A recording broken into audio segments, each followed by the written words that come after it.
evening, ladies and gentlemen, and welcome to this WILN Sports Special presentation, the season premiere of high school football here on WILN, week number 1 of the 2019 season, as the Comets of Crestwood play host for the first time ever, the Wolf Pack of Wilkes-Barre area.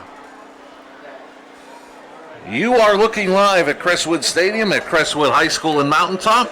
We thank you for joining us once again for another season of high school football on WILN. I'm Marty Burns, joined once again by the former head football coach at Wilkes University, Mr. Joe DeMelfi. Marty, great to be here to start another season. Mike Sosar is on the sidelines once again. Jim Burns on the stats. Joe, history will be made tonight for the first time ever.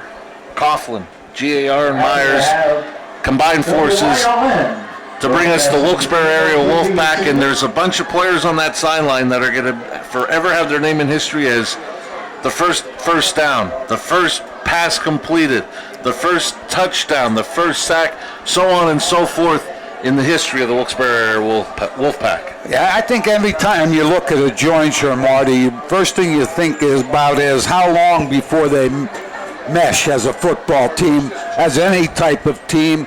Even in the academic area, how long will it take them? I think as a coach, you say to yourself, we've been working on it since probably early June with the PIAA allowing you now to have practices during the year. So it'll be interesting to see how Coach Cinti and his staff was able to accomplish the merger. And I told Coach Cinti, Ciro Cinti, taking over, going from Coughlin High School to now the head coach of Wilkes-Barre area, I said we were happy to see that he got the job, and I said, did you ever think you'd get to this point? And he said, 8 months ago, I didn't think we'd ever get to this point. And he said, I woke up this morning and said, boy, we got a football game tonight. And but he said, they're ready, they're excited. And before we get started tonight, we are going to pause for our national anthem.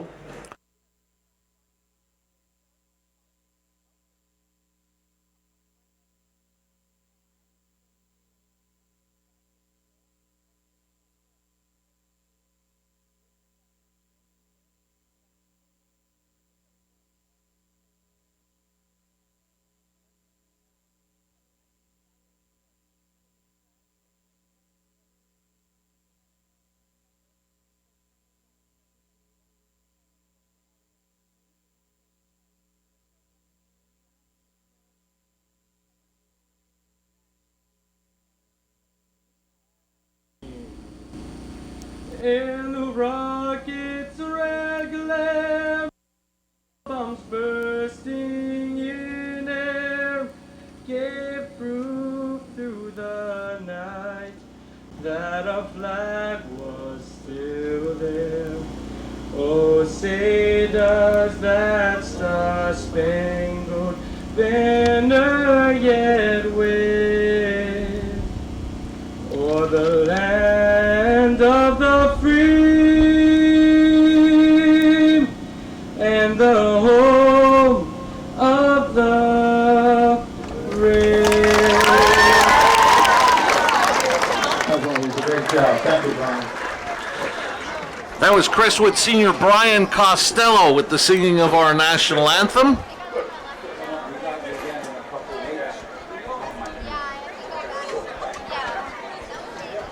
Tonight's officials start with our referee, Mr. Harry Caskey. The umpire is John Basic. Steve Jimsky is the back judge. The head linesman is Bill White. Jim Dare is the side judge, and the field judge is Tom Chapago. We head down to the side, or to the field at midfield. Harry Caskey with tonight's opening coin toss. All right, so since we already had the toss, we know who won. Wilkes-Barre won, okay, and they deferred, correct?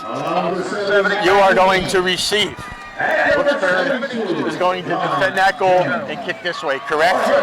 All right, what I want you to do is the way you're going to kick, put you back to that goal. Where you're going to receive over here, that's good. Now we're going over here. We're going to tap you And I'm going to go, they won a toss and deferred. The Toss. They deferred. The Comets will receive the opening kickoff. So as we heard from referee Harry Caskey, the Wolfpack won their initial coin toss and they have deferred. They want to play defense to start. The hometown Crestwood Comets will get the ball to start. And Joe, when we talk about Crestwood, for the longest time, 13 seasons, Greg Myers was the coach of this program. Stepped down, and we have nothing but nice words to say about Greg Myers. And I got to meet, before tonight's game, Ryan Arcangeli, who was a longtime assistant for Coach Myers. Very nice gentleman, very energetic, and the one thing that he's talked about in the many publications getting ready for tonight, commitment. And you see an energy that this team is behind their new head coach. I think one of the things Coach Arcangeli will continue is Crestwood has always been strong with the run, Marty. Let's see if they continue that tonight. Wolfpack getting ready for the kickoff. Back deep for Crestwood will be number 5, Ryan Miller, number 2, Garrett Swank, number 4, TJ Kulak. Marty, one of the things we want to look for are mistakes early. In fact, at the end of the game, I'd like to look at the penalties and the winner and loser of the game, because usually in the first game it takes a while for everyone to find the rhythm. And getting ready to kick off in the white for the Wolfpack of the Wilkes-Barre area, number 89, Chad Regan, a senior. The Wolfpack in the white going from left to right on your screen. Let's make sure that our speed linemen are ready. And for the first time ever, the Wolfpack play football as Wilkes-Barre area. Swank takes it at the 9. Gets across the 20, and he is brought down at the 20. Nice open field tackle by Aiden Redding on special teams. Great job by Redding getting down the field on that kickoff team. Always something you want to start with if you're receiving a good return. If you're kicking, trying to make the stop, Redding did that at about the 20-yard line. And that opening kickoff was brought to you by Barbush Automotive. So the Comets officially will start 1st and 10 at their own 21. Moving from receiver to quarterback is junior Ryan Petrosky. Handoff is to Miller. Ryan Miller gets a gain of 4 to the 25. Tried to run that inside ISO. Miller broke it outside off the left tackle. Usually it goes between the A-gaps, center and guard, but that time Miller, as I said, bounced. Picked up about 5. It'll be 2nd down and 6. 30 seconds into the opening quarter on week number 1 of the high school football season on the Blaze Alexander Family Dealership scoreboard. No score. Big tight end Brandon Naminsky went in motion to the bottom of your screen. 2nd and 6, play action. Petrosky rolls. Throws across the middle. It's complete to Naminsky. And Naminsky will be brought down across the 40 to the 43. Good for Harry's You Poet, first down. Naminsky got open in the flat. We're going to take another look at this. See the fake to Miller. Then Petrowski gets the ball to Naminsky.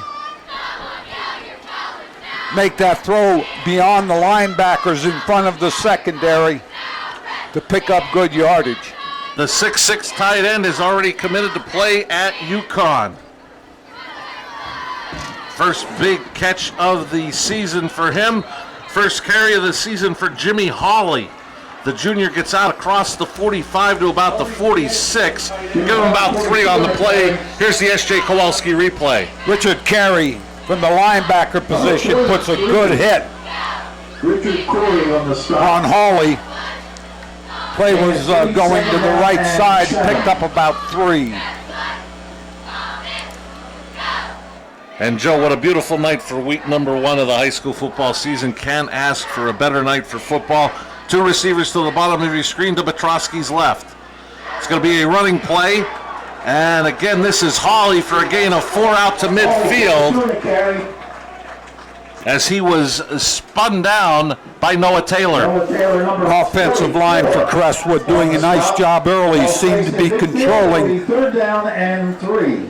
the Wolfpack with a 4-man front, 4 linebackers, and 3 secondary. One of the things that Coach Arcangeli, I think, is looking at, run, a little play action, gets some people open. Naminsky, a big target for Crestwood. 3rd and 3 right at midfield. This is going to be a toss to Miller. Trying to bounce it to the outside. He's got a first down and more. Spins and is brought down near the 40 of Wilkes-Barre area. Good for another. Harry's, you pull it. Comet first down. Defense too far up the field, didn't flatten out. Miller does a nice job of ducking inside, and then excellent job at Petrochko pulling guard on a block on the corner.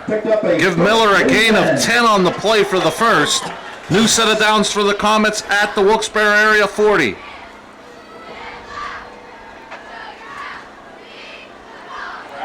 First man through is Ryan Harding, and Harding will be down inside the 30 to the 29. Good for another. Harry's, you pull it. First down. Take a look at this. We have a short trap here. Excellent job. Horn, the left guard, on that short trap. Give Reading 10 on the play. That last replay was brought to you by S.J. Kowalski. 3 minutes gone in the opening quarter. Crestwood on their opening possession in Wolfpack territory. And Miller is stacked up by a host of white jerseys for a gain of about 1. Miller, number 5 on the carry. Made a head on by number 6. Looked like Corey Brown from the outside came in and made that tackle for Wilkes-Barre area. Very short gain. Have a 2nd and 9 for Crestwood.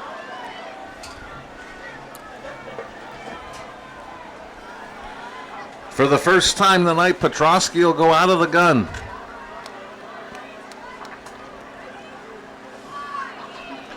The handoff is to Logan Arnold, and Arnold is pulled back.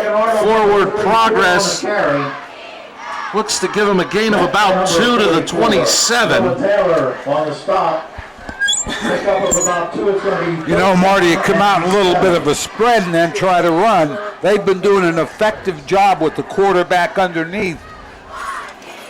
Tried to call a little bit of a change up, hope to get some spread from the linebackers, but Wilkes-Barre did a great job reacting to that play. Now we come out with what trips left for the Comets? 3rd and 7 from the 27. Petrosky. That may have been a quarterback draw as he goes right up the middle, and he is going to be brought down inside the 20 to the 16. Good for another. Harry's, you pull it. Comet first down. Yeah, ended up quarterback draw. Really spread the secondary with trips left. Wide receiver right. There you see him take a look. Line does a nice job. Petrosky up the field for the first down. Joe, for the first time in this 2019 season, the Crestwood Comets enter the Grand Central Red Zone. 1st and 10 from the Wolfpack 16, opening possession of the ball game. Nice drive so far by Crestwood. And the handoff is to Harding. Harding will get inside the 15 to the 14 for a gain of 2. As we go over 5 minutes gone in this opening quarter on the Blaze Alexander Family Dealership scoreboard. Crestwood, their opening possession, they'll have a 2nd and 8 from the Wolfpack 14. Now we're looking at maybe coming out with quarterback underneath. A little bit of play action, try to get a receiver, maybe Naminsky at the tight end, up the field.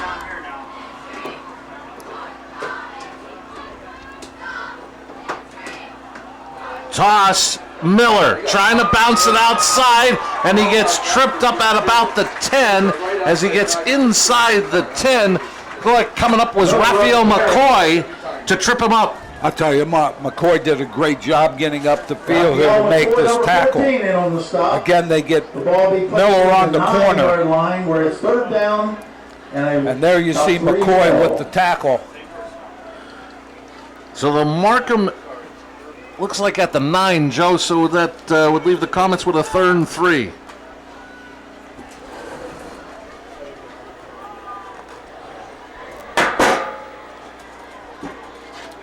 Petrowski rolls right. Throws to the end zone. Naminsky through two Italian guys. Pizzeria.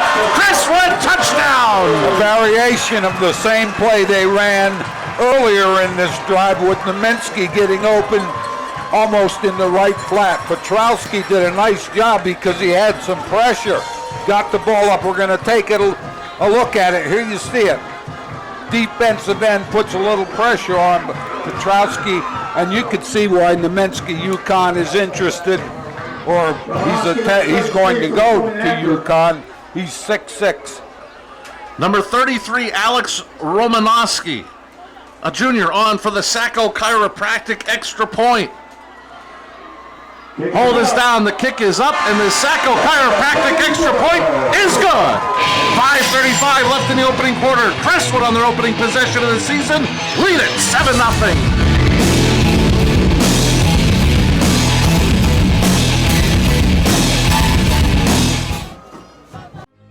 You've seen university advertising.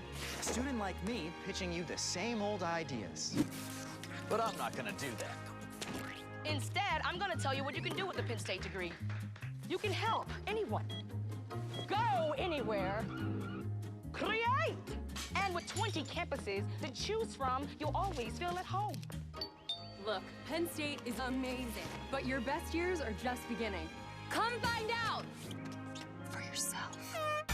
Oh, hey guys, this is Ray Merrill from Blaze Alexander Mazda. Things are going so great. Blaze Alexander is Greater Hazleton. They want us to expand the lot. We got the equipment here. The lot's getting bigger. The inventory is growing. If you're in the market for a Mazda, get down to Blaze Alexander's in Greater Hazleton. So come see all this inventory that has to go. You get a Mazda, you get a Mazda, you get a Mazda. So check us out online at blazemazdahazleton.com. If you're looking for a great deal, unbelievable deal on those Mazdas, come to Hazleton and see why we're taking the deals the other guys won't. What a way to open the 2019 campaign for the Crestwood Comets. They take their opening possession. 79 yards for the opening score. They lead at 7-0 on the Blaze Alexander Family Dealership scoreboard. And we've got Alex Romanowski on for the Barbush Automotive kickoff. As the Wilkes-Barre Wolfpack getting ready for their first ever offensive possession. And this is going to be McCoy. McCoy is going to be brought down at the 23-yard line. Swank and Kulak combine on the tackle.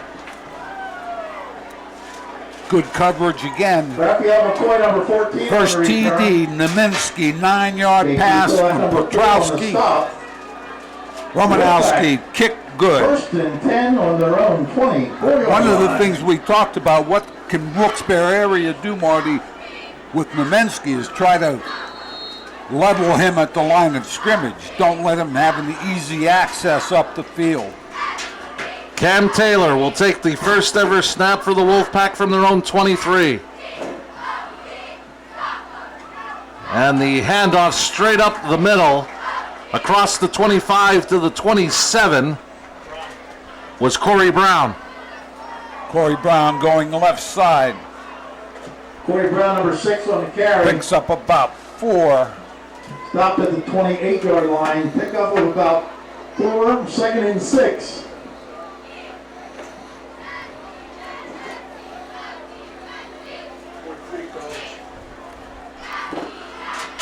Taylor out of the gun. They come with their own form of a quarterback draw, but the Comets not fooled. Jimmy Hawley on the tackle. One of the things there, Marty, is right here, too quick. He needs to make a better fake there. Hawley didn't go anywhere, made the tackle. And I apologize, that was the second quarterback, Tally Swinney, that took that snap, and it looks like Taylor is back in for this third down at about 6.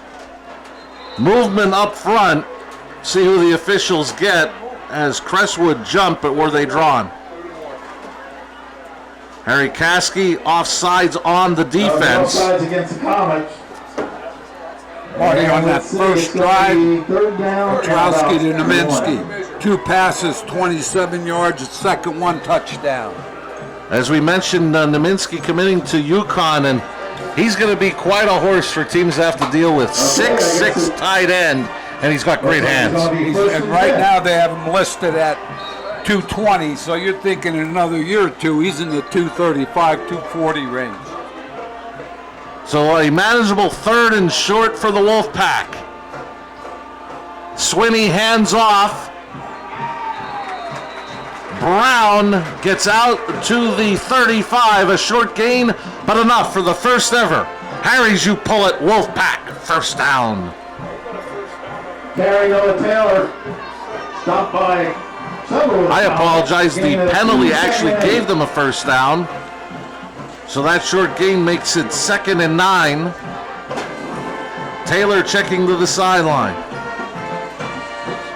As he goes back to the gun with Brown, Taylor to his right, slings it out to Casimir Van Buren, and he is brought down for a very minimal gain as the Crestwood defense surrounded him.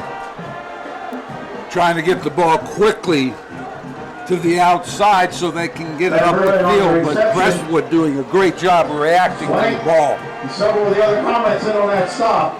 On the Blaze Alexander Family Dealership scoreboard, Wilkes-Barre area, their first possession ever, trailing 7-0, approaching 3 minutes left in the opening quarter, and they have a 3rd down and 9. Taylor rolling, being pressured, gets away from it, and does all he can to get positive yardage as he gets a gain of 2, but it could have been a whole lot worse. I'll tell you, did a great job getting away from here. You see Taylor going left, gets pressure from the backside. You got to block the backside. Matt Dean came hard for Crestwood, not under control, missed the tackle. Taylor picks up some yardage, but it's 4th down. And it'll be the BLB Auto Sales punt. Chad Regan, 89 to kick.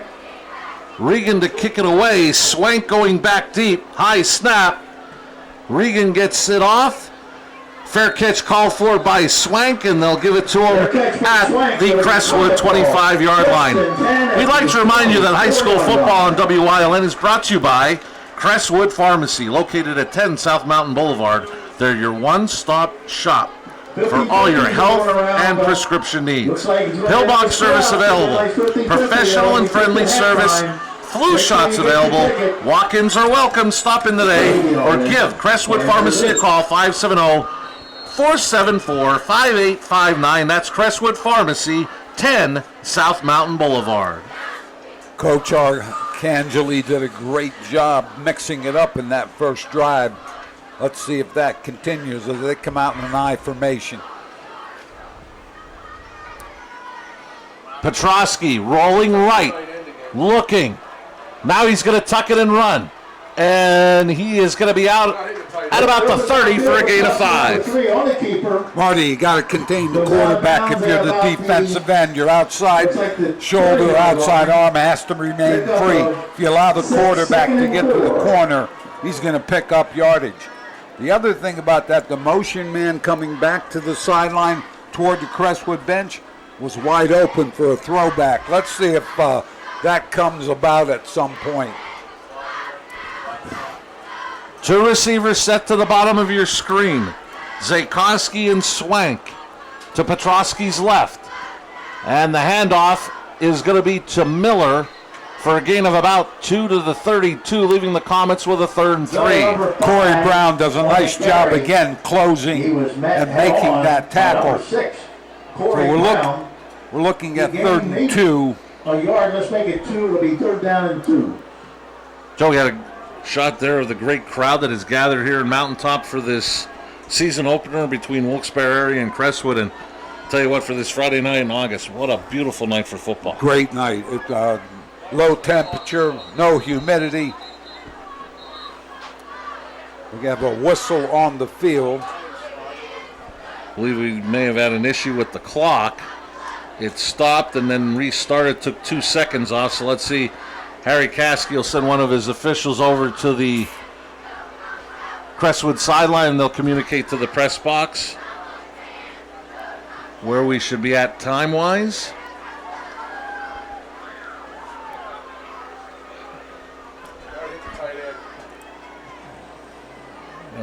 referee said it got up to 15 minutes, but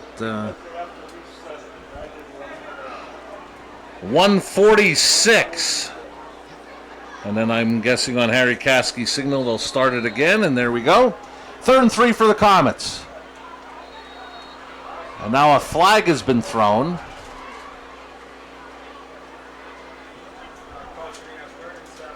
And it looks like going from 3rd and 3 to 3rd and 8 are the Comets as they move backwards 5.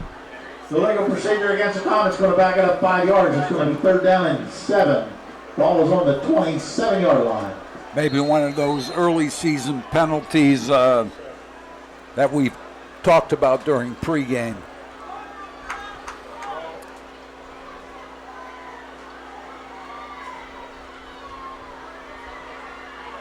Petrosky being chased, loses the football, and it's picked up by the Wolfpack, and taking it in for the first ever touchdown is Aiden Redding.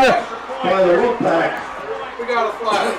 Something going on. Number 32. A flag is down back at the Crestwood 33. Let's see what that's all about.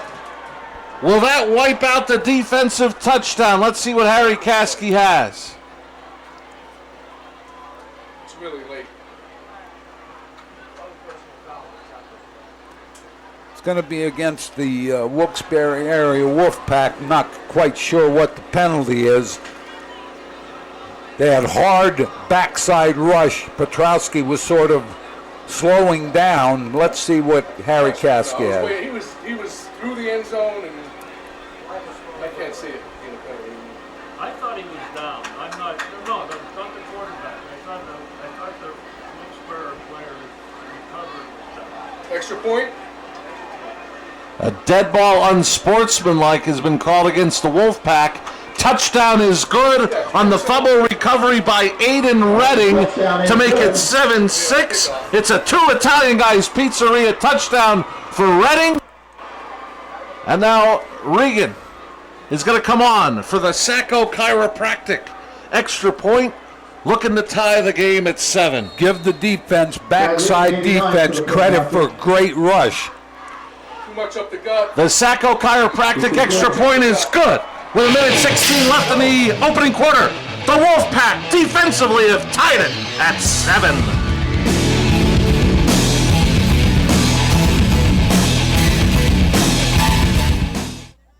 Thanks, Mom. Love you. Don't be late for the bus. As a mom, I always have to make good choices.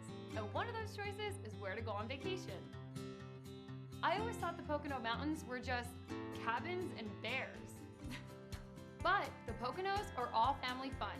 Amazing waterfalls, trails, and train rides. World-class water parks, even spas, premium shopping, and a casino. So make the right choice. The Pocono Mountains for your next vacation. BLB Auto Sales, a division of Bar Bush Automotive. BLB has deals that can't be beat. They carry trucks, vans, SUVs, sedans, and sports cars, and all at the lowest prices. Bar Bush Automotive can handle all vehicle repairs since they do it all. Check out their specials: oil change and filter, just $19.95. Alignment, $49.95. Professional and good people. Call 570-454-7571.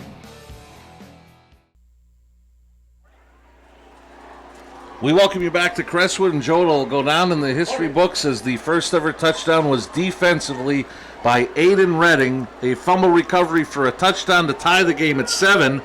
Now the unsportsmanlike conduct penalty against the Wolfpack, dead ball, has them kicking off from their own 25.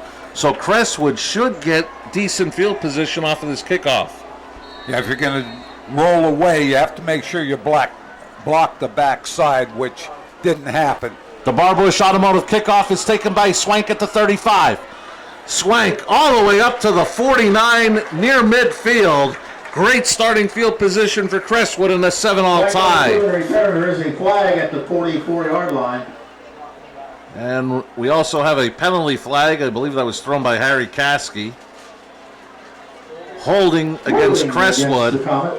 So that should, from where he has the flag, probably bring them back to about their own 35-yard line.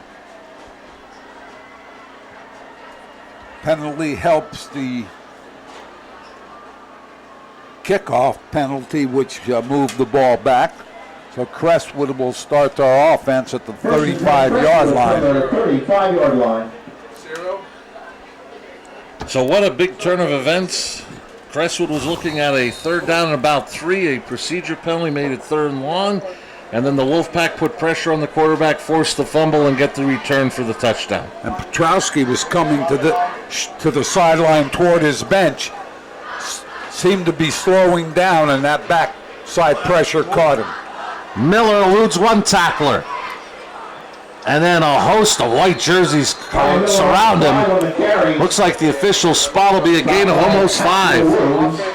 Under a minute left in the opening quarter on this season premiere of high school football here on WYLN. We thank you for joining us here from Crestwood High School on the Blaze Alexander Family Dealership scoreboard.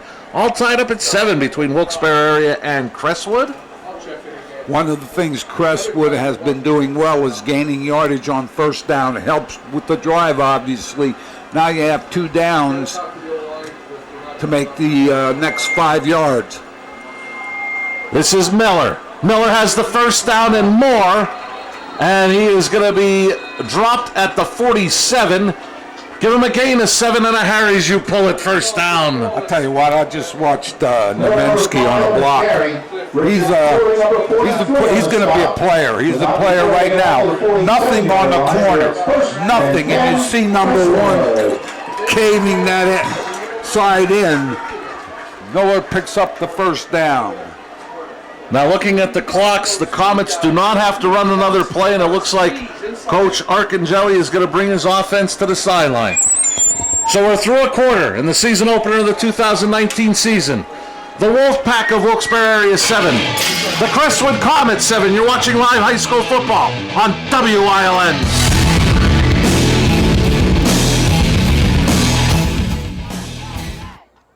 Sacco Chiropractic, East Broad Street in Hazleton, has the health care you've been waiting for. Whether it's a chronic issue or something new, Sacco Chiropractic has the most up-to-date techniques and therapies to help with any ailment. From his days of playing football with the Cougars and then in college, Dr. Scott Sacco has an elite understanding of sports injuries and how to correct them. Whether you are an athlete, a weekend warrior, or a grandmother, we can help with multiple issues. Call today to see why relief is super, man. 570-497-4150. Stop in at Two Italian Guys Pizzeria for the best pizza in town, serving a large variety of pizza, stromboli, and so much more. Open till 3 a.m. Take out or eat in. Delivery available. Call 570-459-2783. Barber Ford has the largest selection of Ford commercial vehicles in Northeast PA with over 50 Super Duties in stock. Plus, Barber Ford is the only Ford commercial vehicle center in the area, participating with the state's cooperative purchasing program, CoStars. Barber Ford, where the pros go for trucks. We welcome you back to Crestwood High School Mountaintop, getting set for the start of the second quarter, all tied at 7. Crestwood will have a 3rd down and 3. Or excuse me, a 1st and 10 from their own 47. I apologize, Joe. No problem, Marty. Crestwood 60 yards rushing first quarter, passing 27 yards, both to Nowinski. 87 total yards. Wilkes-Barre area 11 yards rushing, -1 passing, 10 total yards. Score tied because of a strong defensive effort by the Wolfpack. 6 first downs to 1 for Crestwood. They've run 17 plays to only 5 by the Wolfpack. But as you mentioned, Joe, what has made this a tie ball game was the turnover and return by Redding for the touchdown. Petrowski on a quarterback draw. He gets into Wolfpack territory, and he is brought down inside the 45 to the 42. Good for another Harry's. You pull it. Comet first down. That time he pulled it down quick to run that quarterback type draw. Petrowski, a junior, he's 6'1", 185, and he moves well. 42-yard line where it's 1st and 10 Comets.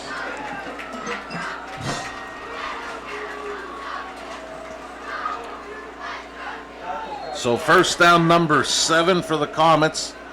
Have them on the 1st and 10 at the Wolfpack 42. Nowinski. Swank out wide to the right to Petrowski's right.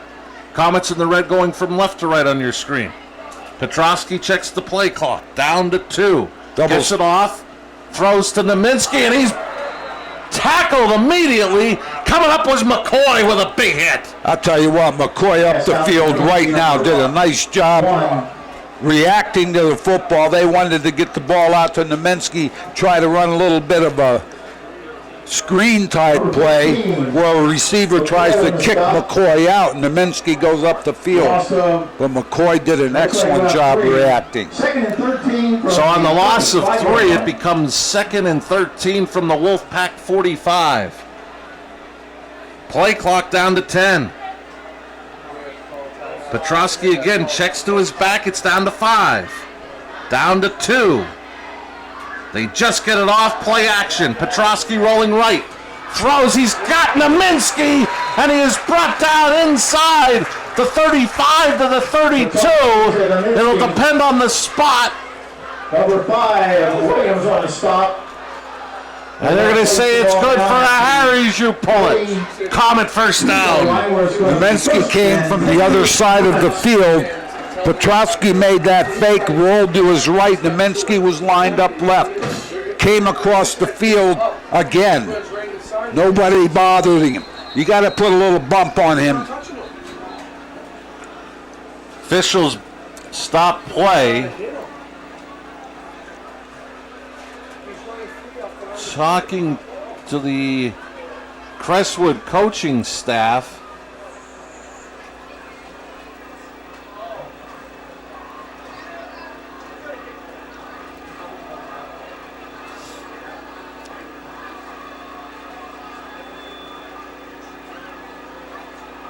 And unfortunately, they may be ejecting a fan from the fence area.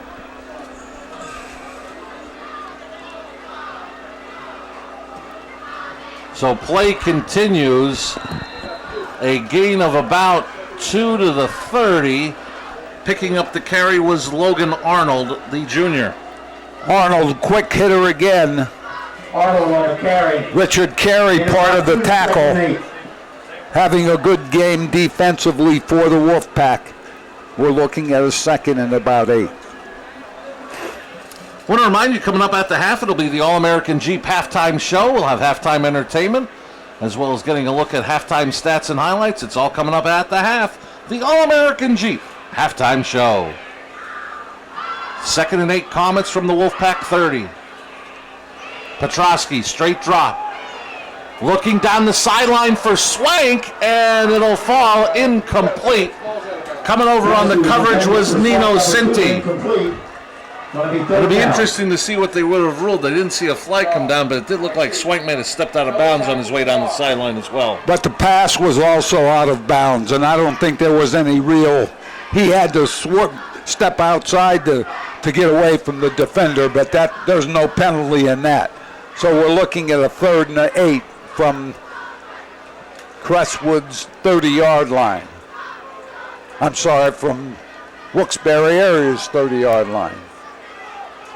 Petrosky out of the gun. He's got Arnold to his left. Rolls left. Looking. Stops. To the end zone. Got a man wide open. Touchdown, Garrett Swank.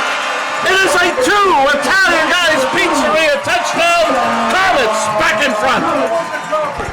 When we get a look at this again, we're going to do something where we're going to count 1, 2, 3, 4, 5, no pressure, 8, 9. He has 8 or 9 seconds to throw that ball. If you do not contain him, he'll find somebody open.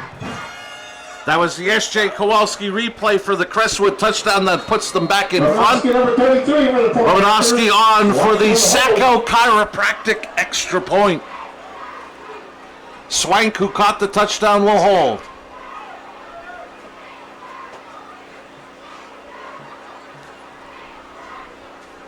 Hold is down. Kick is up, and the Sacco Chiropractic extra point is good. 9:16 left in the opening half. Crestwood back in front, 14-7.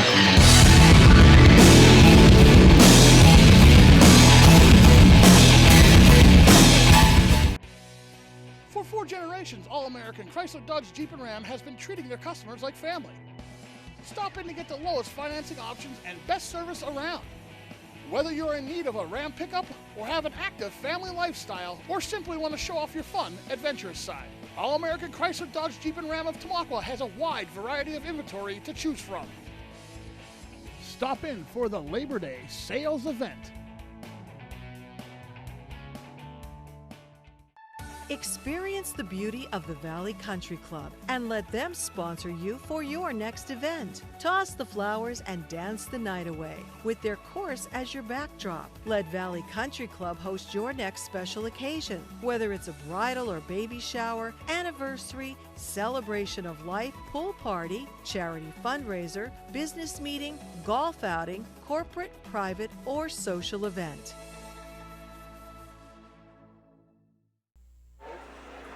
We welcome you back to Crestwood High School. The Comets have gotten back in front, leading 14-7. Romanowski ready for the Barbush Automotive kickoff.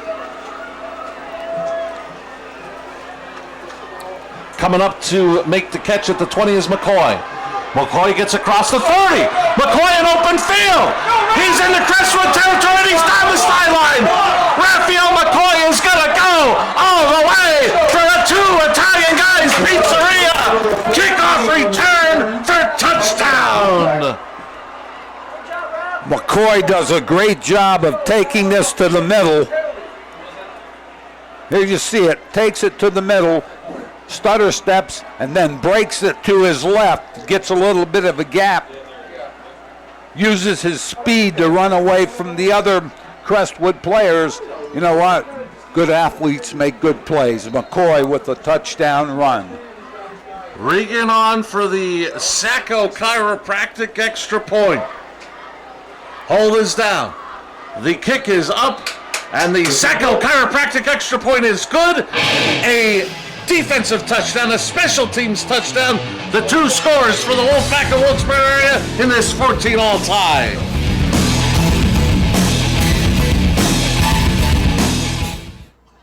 Hey y'all, this is Ray Merrill from Blaze Alexander, Greater Hazleton with a summer clearance event. You think it's hot out here? The deals are even hotter. If you're in the market for a Jeep, a Ram, a Chrysler, come see what's happening here at Blaze Alexander. We're taking over $5,000 off Compasses, $7,000 off Jeep Cherokees. We're saving over $10,000 on the Ram. So come on down and see us at Blaze Alexander's in Greater Hazleton, or check our deals out online at blazealexander.com. We have the lowest price guarantee on everything on this Chrysler lot. Come on down to Blaze Alexander's and see why we take the deals the other guys won't. At Grand Central, our family has been supplying your family with quality brand name furniture, mattresses, and appliances for over 3 generations. Whether you choose from our excellent selection of Lazy Boy, Catnapper, or England furniture, or from our fantastic selection of Sealy and Stearns & Foster mattresses, we guarantee total comfort in every room of your home. With expert advice, everyday low prices, plus interest-free financing for up to 60 months. From our family to your family. Grand Central in Hazleton. Everything to make your house a home. Joe, in the history of the Wilkes-Barre area Wolfpack, it'll go down that Aiden Redding had the first ever touchdown, a defensive touchdown for the Wolfpack, and now the first ever kickoff return for a touchdown will go to Raphael McCoy. The Wolfpack, Sunstrike with their special teams have tied it at 14.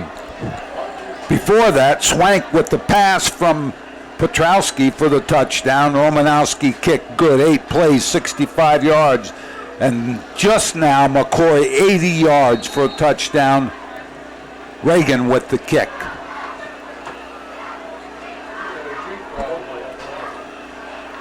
Regan with the Barbush Automotive kickoff. This is Swank from his 7.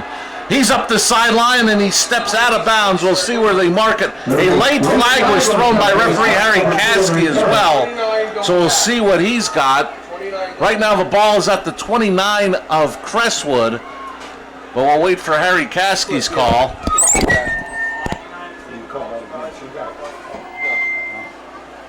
Block in the back.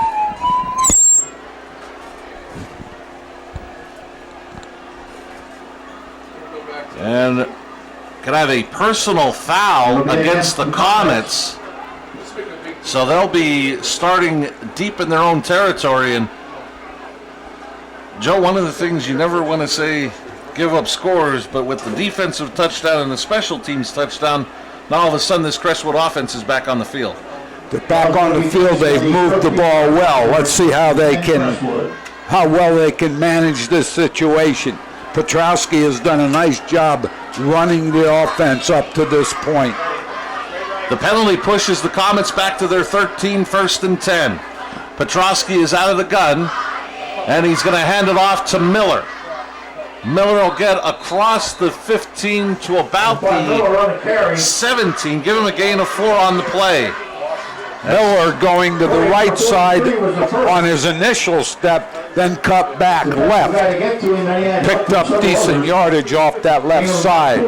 Picks up 4. As the sun begins to set here in Mountaintop, reaching 8.5 minutes remaining in the opening half, game tied at 14 on the Blaze Alexander Family Dealership scoreboard.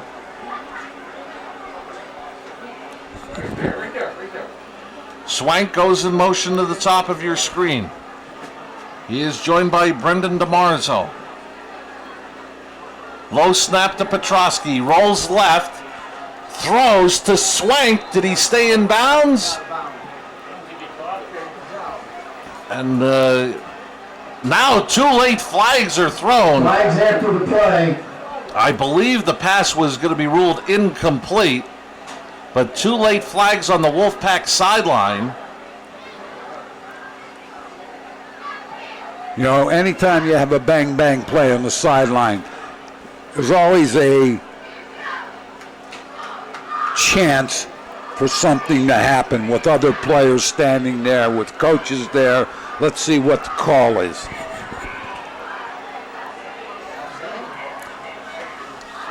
Harry Caskey still meeting with the official to that far sideline. Has yet to make the call. Let's see what he's got. Dead ball.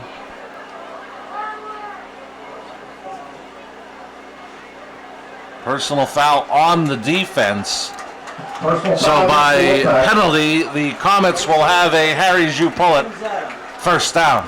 So a big penalty helps Crestwood come out of their shadow of their own goalpost. They'll have a first down at about the 37-yard line. Now with being on the sideline, we don't know if there was a late hit or if something was said on the sideline. We're not really sure, but a dead ball personal foul on the Wolfpack sideline gives the Comets 1st and 10 from their own 32.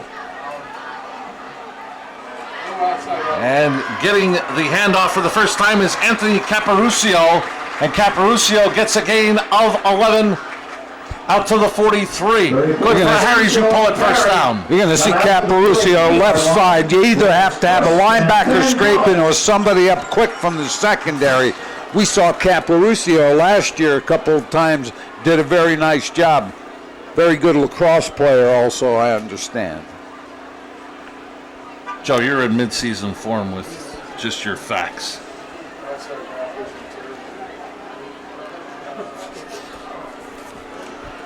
We'll leave that. I'm laughing to myself, Marty. Naminsky goes from the right side of the line to the left to the top of your screen. 1st and 10. They'll continue on the ground game, will the Comets. Caparucio again, back-to-back carries. This time gets about 2 just across the 45-yard line. Kept it inside the defense, Wilkes-Barre area defense. Caparucio thought about trying to bounce that thing, but it's closed up pretty good. So nice job by that defensive front and the linebackers for the Wolfpack. We have a 2nd and 8.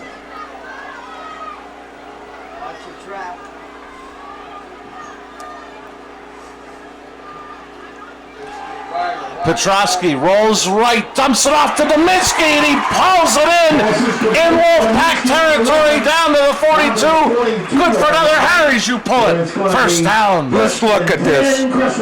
Where's Dominski on the other side? He's crossing behind the backers. You got to find him. On your drop, you have to get your head on a swivel. You have to find him. He's the primary receiver. Good play by Petrosky because he was brought up short. Wilkes-Barre did a nice job containing that time, but he was able to pull up. 1st and 10 from the Wolfpack 42. Miller. He's inside the 35, and he is going to be brought down. Looks just shy of the marker, but we'll wait for the official spot. Number 5 Miller on the carry. We're going to get another look on the S.J. Kowalski replay. There you see it. Inside, the backers are tied up inside. Maybe a little more depth by the linebackers. Give them a little more freedom to move.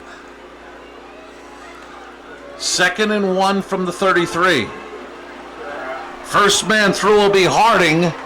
Harding will get inside the 30. Looks like he's marked down at about the 27-yard line. Good for another Harry's. You pull it. Comet first down. Good job by the offensive line of Crestwood again. Good punch off the ball. Picks up the first down. Short yardage.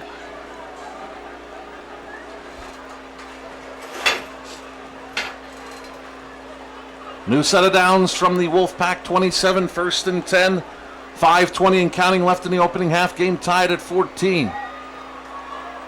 And leaping in the air was Caparucio, and he is brought down after a short gain to about the 24. Nice job defensively that time. Got over, again, Caparucio looking to go off the right side. That time Wilkes-Barre area, they're right at the line of scrimmage, forcing a 3rd down. I'm sorry, 2nd down.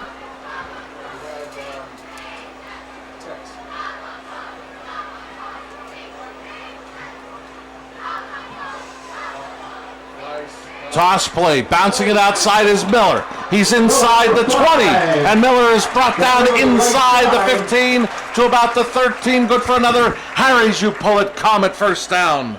Wilkes-Barre getting hurt in the corner. Here you see the toss. We get to the corner. Miller is slowed a little bit, but he's able to find the corner. Nobody up. Picks up good yardage in the first down. The Comets again enter the Grand Central red zone with a 1st and 10 from the Wolfpack 13. Naminsky goes in motion to the right side of the line.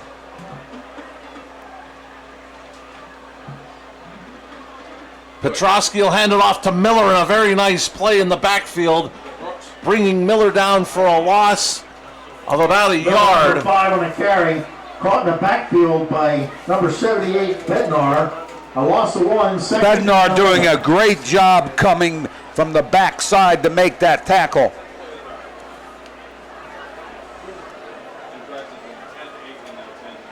Forces a 2nd down at about 11. Miller now 11 carries, 58 yards for the Comets. 2nd and 11 from the 14. Play action, Petrosky. He's going to keep it. A flag is down, and Petrosky is going to be brought down at about the 6. Well, let's wait and see what the flag is. This may be against the offense. Yeah, I got a feeling it's a hold on the corner because nobody appeared defensively.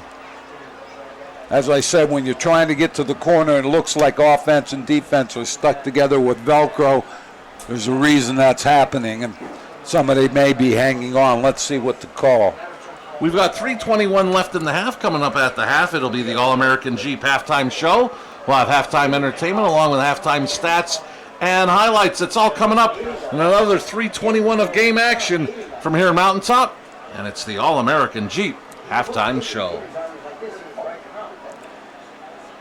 Harry Caskey meeting with the defense and probably also communicating over to the sideline to Coach Cinti. Well, down here, I think that you have to say to yourself, we need to move them back. They're on the 10-yard line. It's a major penalty. And it is a hold on the offense. Ball is going to be moved back to the 22-yard line. It's going to be 2nd down. So that'll leave the Comets with a 2nd down and 19.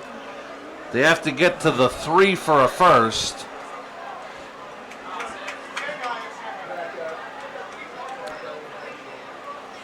Flag down immediately. Petrosky looking for Swank. He's got him. For now, it's a touchdown, but we'll wait for the flag across the way. Swank goes one-on-one. Great throw by Petrosky. Let's see what the situation is with the penalty. And I have a feeling this also may be coming back. Movement.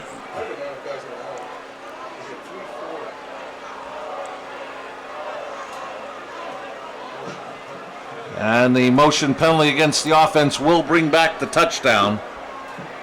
Looks like it's going to be a illegal procedure call against the Comets.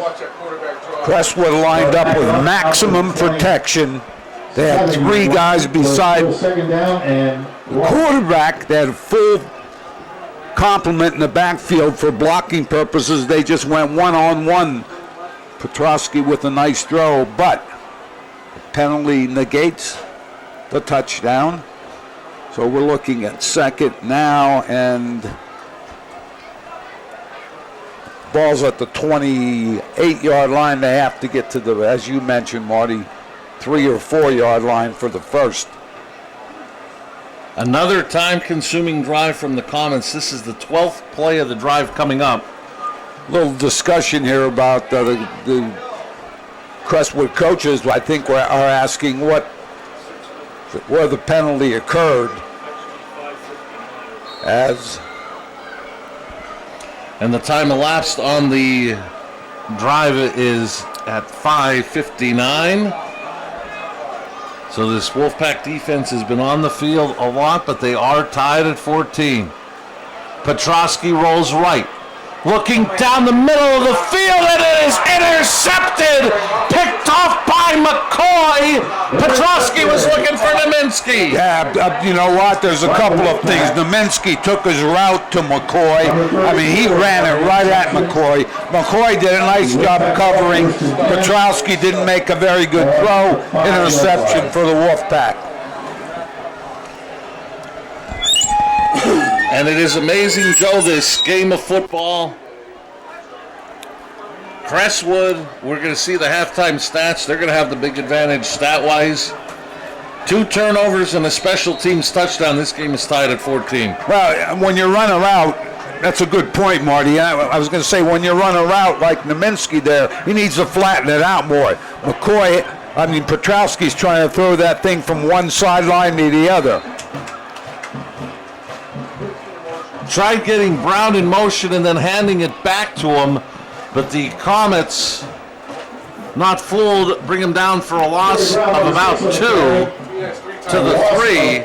2nd down and 12.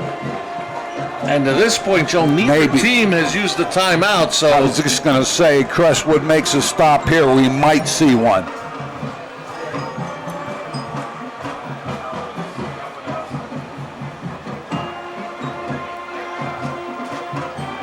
I believe this is Swinny back in the game. He lost the football. Ball's on the ground. Crestwood thinks they have it. Do the officials agree? It is Crestwood football. Swank on the recovery. We'll take a look at this. Up the field, cuts it back. Ball comes out late. It looked like Logan Arnold might have been the one to get his hand in there and knock it away. Swank on the recovery. So with 1st and goal at the 9, the Comets start the drive in the Grand Central red zone and have a chance to take a lead before half. Again, mistake early on with the fumble. Good recovery by the Comets. As you mentioned, Marty, the Wilkes-Barre area football team defensively has been on the field a long time here in the first half. Petrosky under center on 1st and goal. And it is Arnold that gets the carry. He pulls his way inside the 5 to the 4 for a gain of 5, 2nd and goal. Robinson with the tackle on the play to the right side.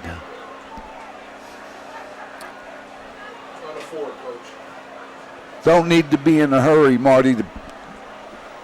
1:48 on the clock. It's running. 2nd and goal from the 4. Petrosky this time keeps. Petrosky leans to the end zone, and they're going to rule him shy as he was knocked out of bounds inside the 1. Wilkes-Barre area had a player up the field. We'll take a look at this right here.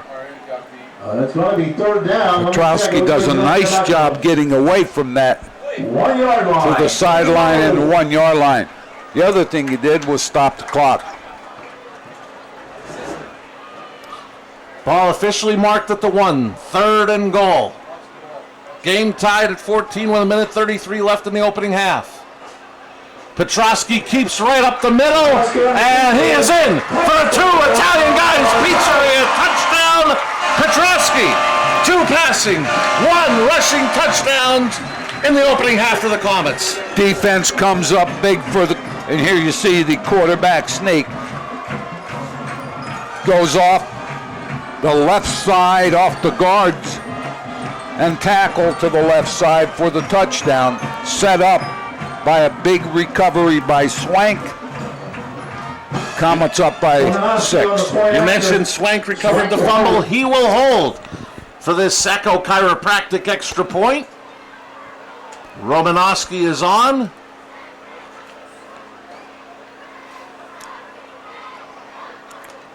Hold us down. The Sacco Chiropractic extra point is good. We'll keep it here with 1:29 left in the half. The Comets lead it 21-14. And Joe, I think we were sort of alluding to it before, the fumble by Swinney, recovered by Swank. At that point it was tied. At this point, the Wolfpack is only down 7. Crestwood is going to, as we mentioned, we'll see in the halftime stats, a lot of yardage. But if you're Coach Cinti and his staff, we're only down 7. Yeah, and when you get in at halftime, there are some adjustments that they could talk about, which could help them greatly, I think. But as you said, really offensively, they have not been very good the first half. They haven't gained a lot of yardage, the Wolfpack. But they're only down by a touchdown. Let's see what they do here late in the second quarter before halftime. Petrowski on a 1 yard run.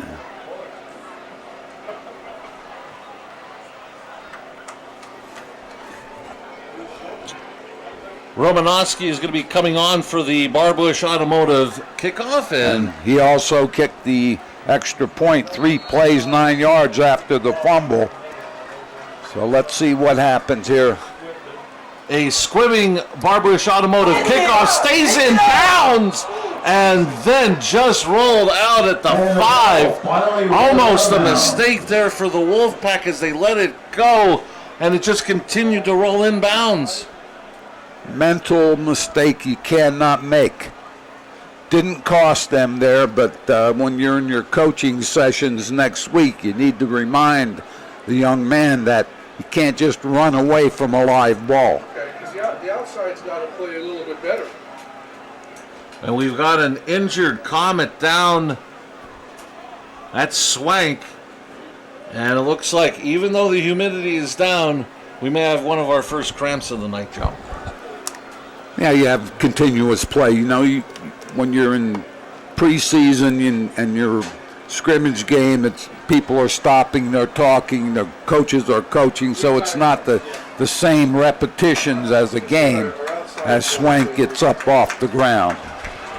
And Joe, we had talked about what Coach Cinti may say in the locker room. If you're Coach Arcangeli, your first halftime talk, you've done a lot of things right, but I think what you stress is the mistakes have been big mistakes for us that have, instead of having us with a big lead, to this point, if this stays the same, we're only up 7 at the half. Yeah, I think you always mention if you're ahead that you're only up a certain amount. I mean, one of the things you have to look at is when you make your adjustments, the things you've been doing well, you need to continue that. The things you haven't been doing well, obviously you need to look elsewhere in your playbook. I think one of the things that Crestwood has done well is they've gotten to the corner. Petrowski's done an excellent job doing that as the Wolfpack lines up here in the trips left formation. With the injury timeout, the officials gave both teams basically a water timeout to get rehydrated for this last minute 29. Wilkes-Barre area took the penalty. They'll start from their own 35, as Joe mentioned. I believe it's Taylor back in at quarterback out of the gun. 3 receivers to the bottom of your screen. And rolling to the right side and going down the sideline is Taylor before Petrosky pushes him out of bounds inside the Comet 45-yard line. Good for a Wolfpack. Harry's, you pull it. First down. Yeah, you know what? Single wing. Taylor takes the snap, goes off the right side, picks up big yardage. Defensively, you cannot afford a lapse. I think that's one of the things you need to talk to your defense about in a situation like this. Clock stopped at 1:22. Taylor again out of the gun.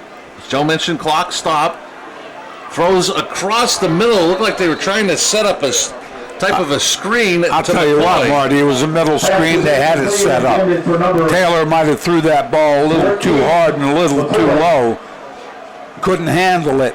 So we're going to have a second down. Again, clock stopped at 1:18.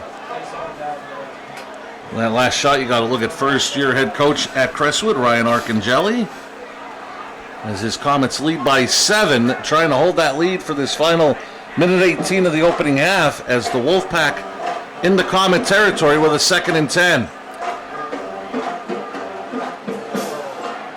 This is Taylor, and he is going to be pushed out of bounds by the combination of Burleson and Hawley as he gets inside the 40 to about the 38. Burleson getting over and making a very strong tackle with help from Hawley. Called 3rd and 7 from the 39. 3 receivers set to the bottom of your screen to Cam Taylor's left. Or excuse me, Swinney is back in. Flag stopped the play. We're running flag on the play. We're going to have some movement there on the Wolfpack, and they're going to look at a. Flag on the play. If they decline it, it'll be 4th down. I have to apologize, Joe. I thought I heard whistles stop the play, so that might be true. I didn't hear that, Marty. Jim Burns says one of the receivers at the bottom of the screen moved. So it'll be a 3rd down, 12 from the 44.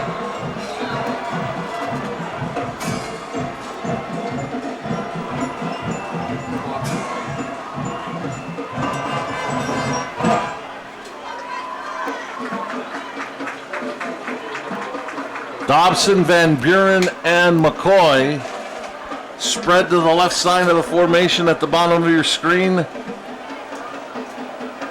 Tally Swinney, the senior, take this play at quarterback, a 3rd and 12. 3 seconds were put back on the clock, a minute 8 left in the half. And now we're going to get a Wolfpack timeout. They trail 21-14. And we will keep it here. I want to remind you, with a minute 8 remaining in the half, coming up, it will be the All-American Jeep halftime show. We'll have halftime entertainment along with halftime stats and highlights, all coming up next. It's the All-American Jeep halftime show. All right, let me take this opportunity. How about a nice round of applause for our cheerleaders? Wilkes-Barre area has done a nice job on this drive with Taylor getting loose on the corner. I thought they had a chance with that little screen. Just a bad combination with the throw a little low. Couldn't handle it. Receiver couldn't handle it. You're looking at a 3rd and 12, Marty. I don't know what Coach Cynthi's thinking about it. But if they pick up 7 or 8, I'm sure he's going to seriously consider going for that 1st down. Plus, we got 1:08 left in the first half. And that was the first timeout taken by either team, so the Wolfpack with 2 timeouts remaining. They fake the toss. Swinney going down the middle of the field as a man, it's complete! Going in for the touchdown is Malachi Williams! The first offensive touchdown, Swinney to Williams from 44 yards out. It's a Wolfpack to Italian Guys Pizzeria, touchdown. I'll tell you what, Swinney did a great job. He was having a little pressure there right at the end, but Williams just ran free in the secondary. Big play for the Wolfpack. 1 point away, they did, tied it up. The Sacco chiropractic extra point by Regan is good. We'll keep it here with a minute remaining in the half. And big play after big play after big play have accounted for the Wolfpack scoring. One defensively, one special teams, and now offensively through the passing game. This game tied at 21. One of the problems when you play zone in the secondary, and I said this last year a couple of times, even if you're in a zone, at some point it becomes a man-to-man if a man is in your zone. Williams ran free. Nobody touched him. He was able to get down the field, and Swinney did a great job of throwing that ball down the field for the touchdown. Regan will trot on for the Barbush Automotive kickoff in this 21-all tie.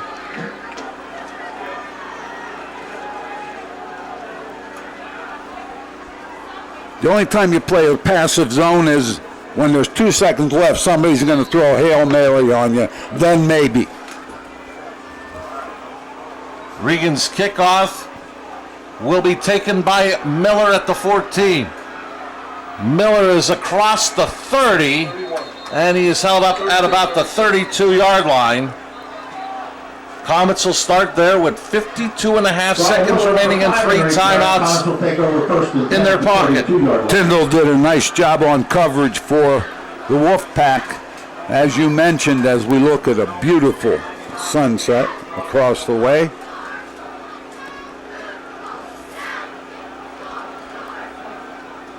Getting nostalgic in my old age. I gotta agree with you, Joe. Some great sights here from watching a game here in Mountaintop at Crestwood High School as the Comets use their first of 3 timeouts with 52.5 seconds remaining in the half. Game tied at 21. There you get a look.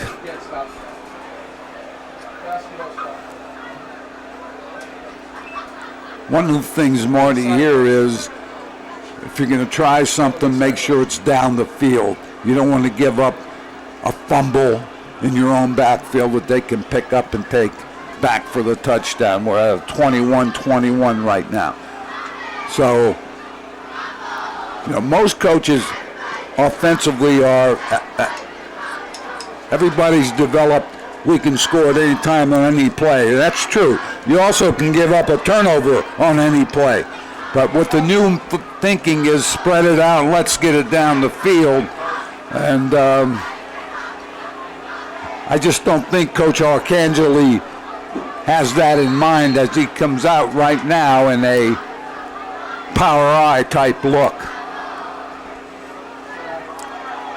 And the handoff will be to Caparucio.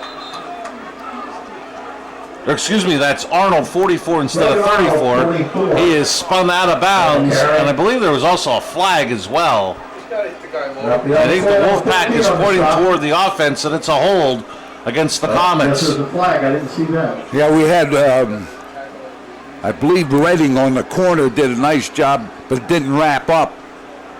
And Caparucio was able to run out of that, but it's going to come back because of the hold on the corner.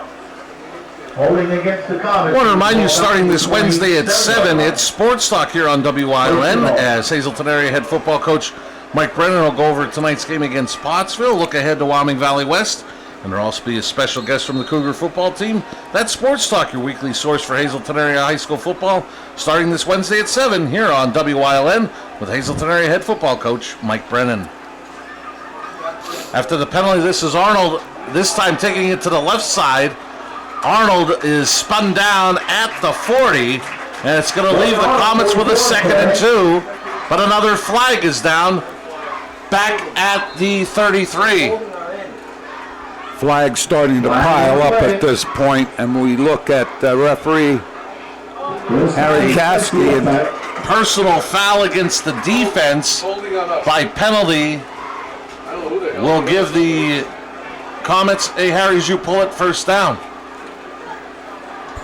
Not something you want to see, obviously. First quarter, we had very few penalties, and they're starting to pile up here right before halftime.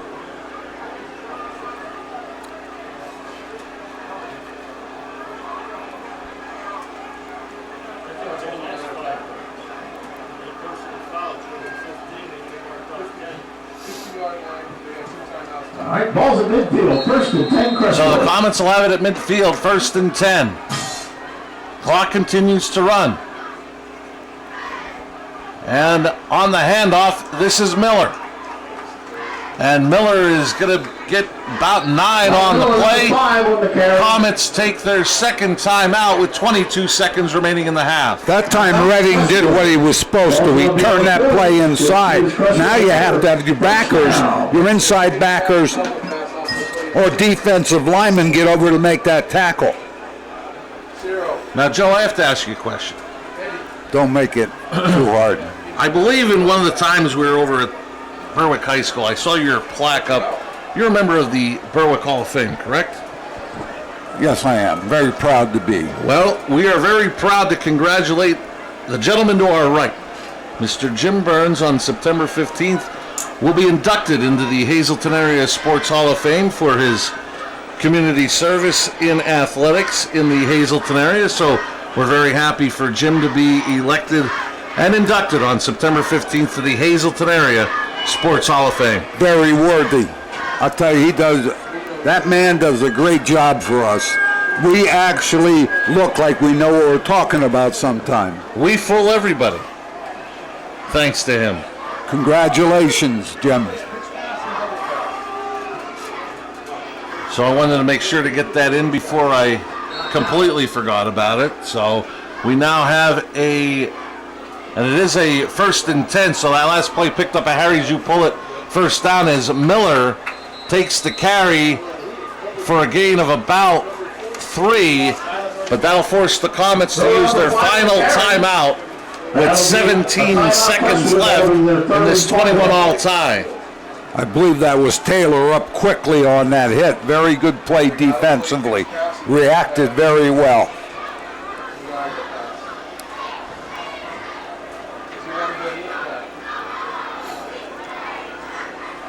Now, I'll say Miller got 4 on the play. You've got 2nd and 6, 17 seconds left in the half. You're out of timeouts. I would think Coach Arcangeli now will go to the passing game, look for something either toward the end zone or to the sideline. Yeah, I think one of the things you do here, you talk about 2 plays. You go to the line of scrimmage, maybe with a check if it's possible to do that in the offense if you've gotten that far. If you have progressed to that point, you can check off at the line of scrimmage. If you don't want to do that, you say this is the first play, clock stops, and if incomplete pass, the next play is, if that's incomplete, this is our next play. So let's see what they have in mind.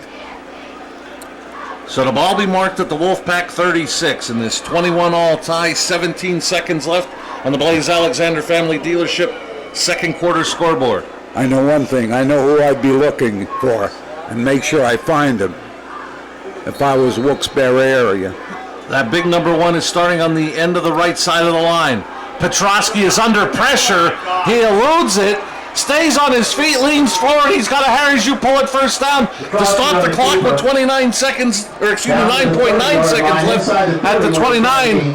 Crestwood will have to hurry to the line. They have no timeouts remaining. Clock is started. Continuing the run. And Petrosky will down it with 2.2 seconds left in the half. Prior play, the best pass defense. Pressure. Make the quarterback run around, and that's exactly what happened. Wilkes-Barre area was up the field very quickly. Petrosky had to tuck it. Did a nice job running the ball. Now we have 1 play left in the half.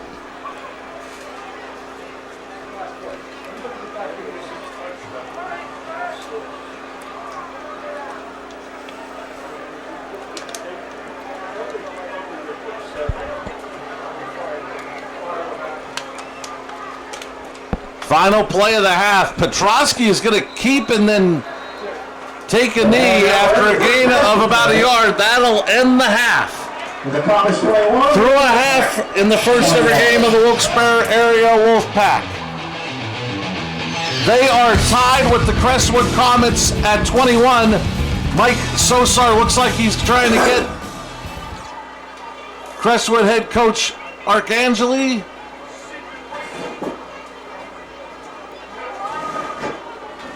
And it looks like he will not be able to get that interview for the first time ever. As the and give a nice big loud howl to the moon. Teams will head to the locker room. So once again, through a half, this game is tied at 21. Coming up next, the All-American Jeep halftime show. You're watching live high school football on WYLN.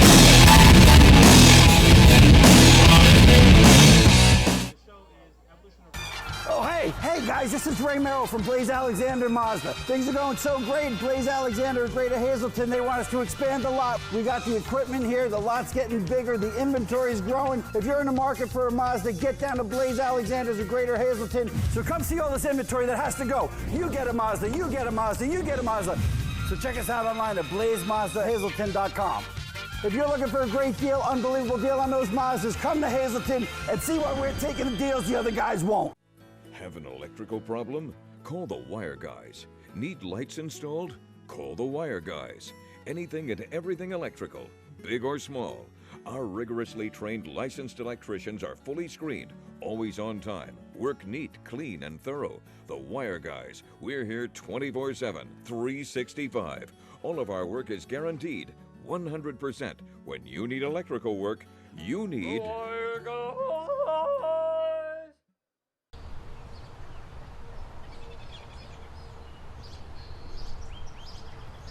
Paying for more than you need? Don't overpay. Let Service Electric help you choose the speed you need, from 25 meg to 1 gig. Now get high-speed internet for only $39.95 per month with free installation. And add cable TV for only $5 more, including our exclusive coverage of the Lehigh Valley Phantoms.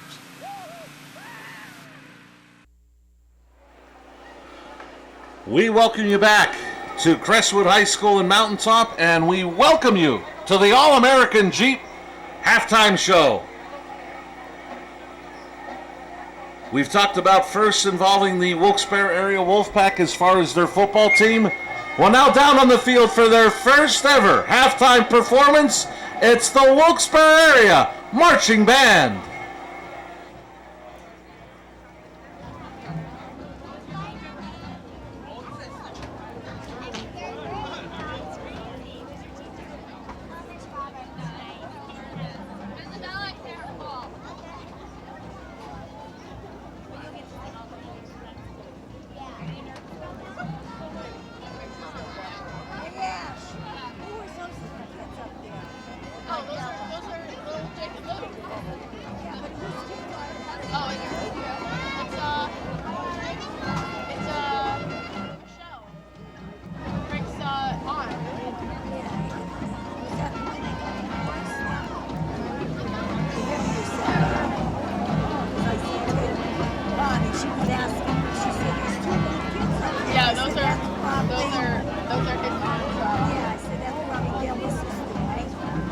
Yeah, those were the babies. Now they're not really babies anymore, but I know.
For the first time ever, that was the Wilkes-Barre Area Wolfpack Marching Band with their halftime performance.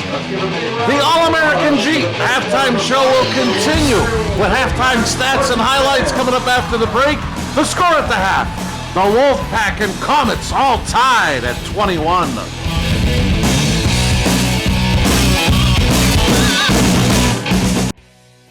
For 4 generations, All-American Chrysler Dodge Jeep and Ram has been treating their customers like family. Stop in to get the lowest financing options and best service around.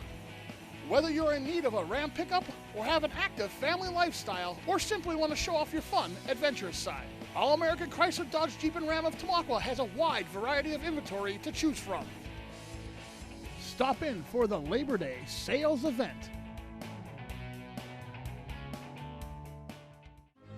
You've seen university advertising. A student like me pitching you the same old ideas. But I'm not gonna do that. Instead, I'm gonna tell you what you can do with a Penn State degree. You can help anyone. Go anywhere. Create! And with 20 campuses to choose from, you'll always feel at home. Look, Penn State is amazing, but your best years are just beginning. Come find out for yourself. Don't be late for the bus. As a mom, I always have to make good choices. And one of those choices is where to go on vacation. I always thought the Pocono Mountains were for winter and couples. But the Poconos are all about adventure. Zip lines, treetop courses, hiking, biking, whitewater rafting, and boating. Even world-class accommodations. So make the right choice. The Pocono Mountains for your next vacation. Sacco Chiropractic, East Broad Street in Hazleton has the health care you've been waiting for. Whether it's a chronic issue or something new, Sacco Chiropractic has the most up-to-date techniques and therapies to help with any ailment. From his days of playing football with the Cougars and then in college, Dr. Scott Sacco has an elite understanding of sports injuries and how to correct them. Whether you are an athlete, a weekend warrior, or a grandmother, we can help with multiple issues. Call today to see why relief is super, man. 570-497-4150. SJ Kowalski is your Mitsubishi Diamond contractor. They can install a Mitsubishi electric Mr. Slim ductless heating and cooling system. Mr. Slim systems are designed to make any living space in your home inviting. You can have a different temperature control for every room in your home. The money-saving technology can save you 25 to 50% on your heating bill. For Mitsubishi, Rinnai, and trained comfort specialists, call SJ Kowalski at 570-455-2600. We welcome you back to Mountaintop at Crestwood High School, and this is the All-American Jeep halftime show here on WYLN, and we are very pleased to let the fans at Service Electric Wilkes-Barre know that you can also see us in HD right now on channel 512. WYLN can be seen in high definition. Service Electric Wilkes-Barre on channel 512, and Joe, for those fans that are watching on Service Electric Wilkes-Barre, I would think some of them pulling for the Wolfpack of Wilkes-Barre area, and I know when we get a look at the halftime stats that Jim Burns compiled, they're going to be stacked heavily toward Crestwood, but it's been the intangibles, a defensive score and a special team score that's helped keep the Wolfpack in this ballgame. Yeah, I think one of the things you think about when you look at statistics is, and we're going to do that, you think about, well, this team has so many yards, they should be ahead by 3 or 4 touchdowns. First downs, Wilkes-Barre area, 3. 40 yards rushing, 43 yards passing as it disappears from the screen, and we'll get back to that, I'm sure. Here we go. 83 total yards for the Wolfpack. 1 turnover, 4 penalties, 45 yards. Crestwood area, the Comets, 16 first downs, 156 rushing yards, 80 passing yards, 236 total yards, 2 turnovers, 7 for 57 in the penalty area. So you can see Crestwood, definite edge in the statistics. Doesn't mean a thing. Scoreboard, 21-21. And those halftime stats compiled by our very own Jim Burns, in which Crestwood has the big edge in yardage, as Joe mentioned.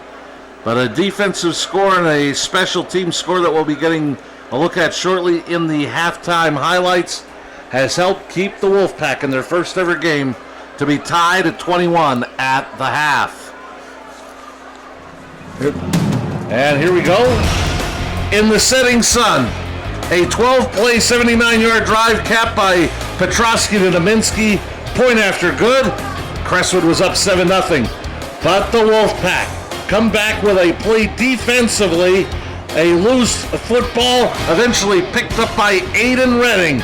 He would go 15 yards for the first ever Wolfpack touchdown. It was a defensive score, tying the game at 7. But the Comets come back 8 plays, 65 yards, exactly 4 minutes off the clock. Petrosky found a wide open Garrett Swank from 30 yards out, putting the Comets back in front 14-7.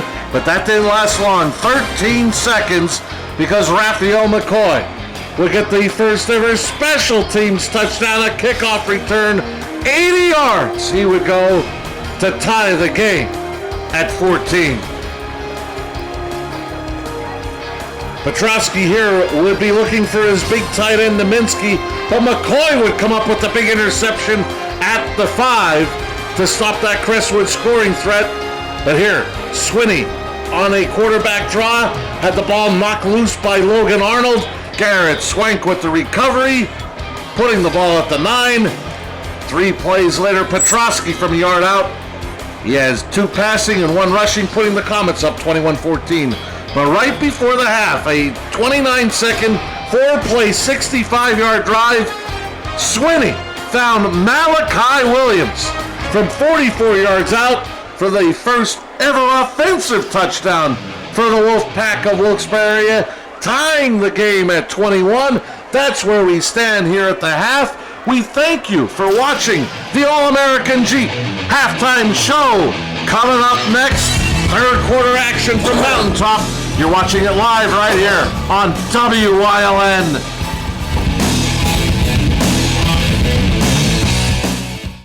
Don't make the big box mistake. Shop local and save at Grand Central in Hazleton. Get better prices than the big box store on our huge selection of furniture, mattresses, appliances, and electronics at Grand Central in Hazleton and at the Laurel Mall. Tri-County has been keeping your office up to speed since 1969. Everything your office needs: office supplies, personal and custom business forms, business cards, office furniture, new and used office equipment, copy, print, and scan solutions with wide format capabilities. Leasing is also available, free off-street parking, and free local delivery. Tri-County Business Machines, 117 East Broad Street in Hazleton, 570-459-0754. Family owned and operated since 1969.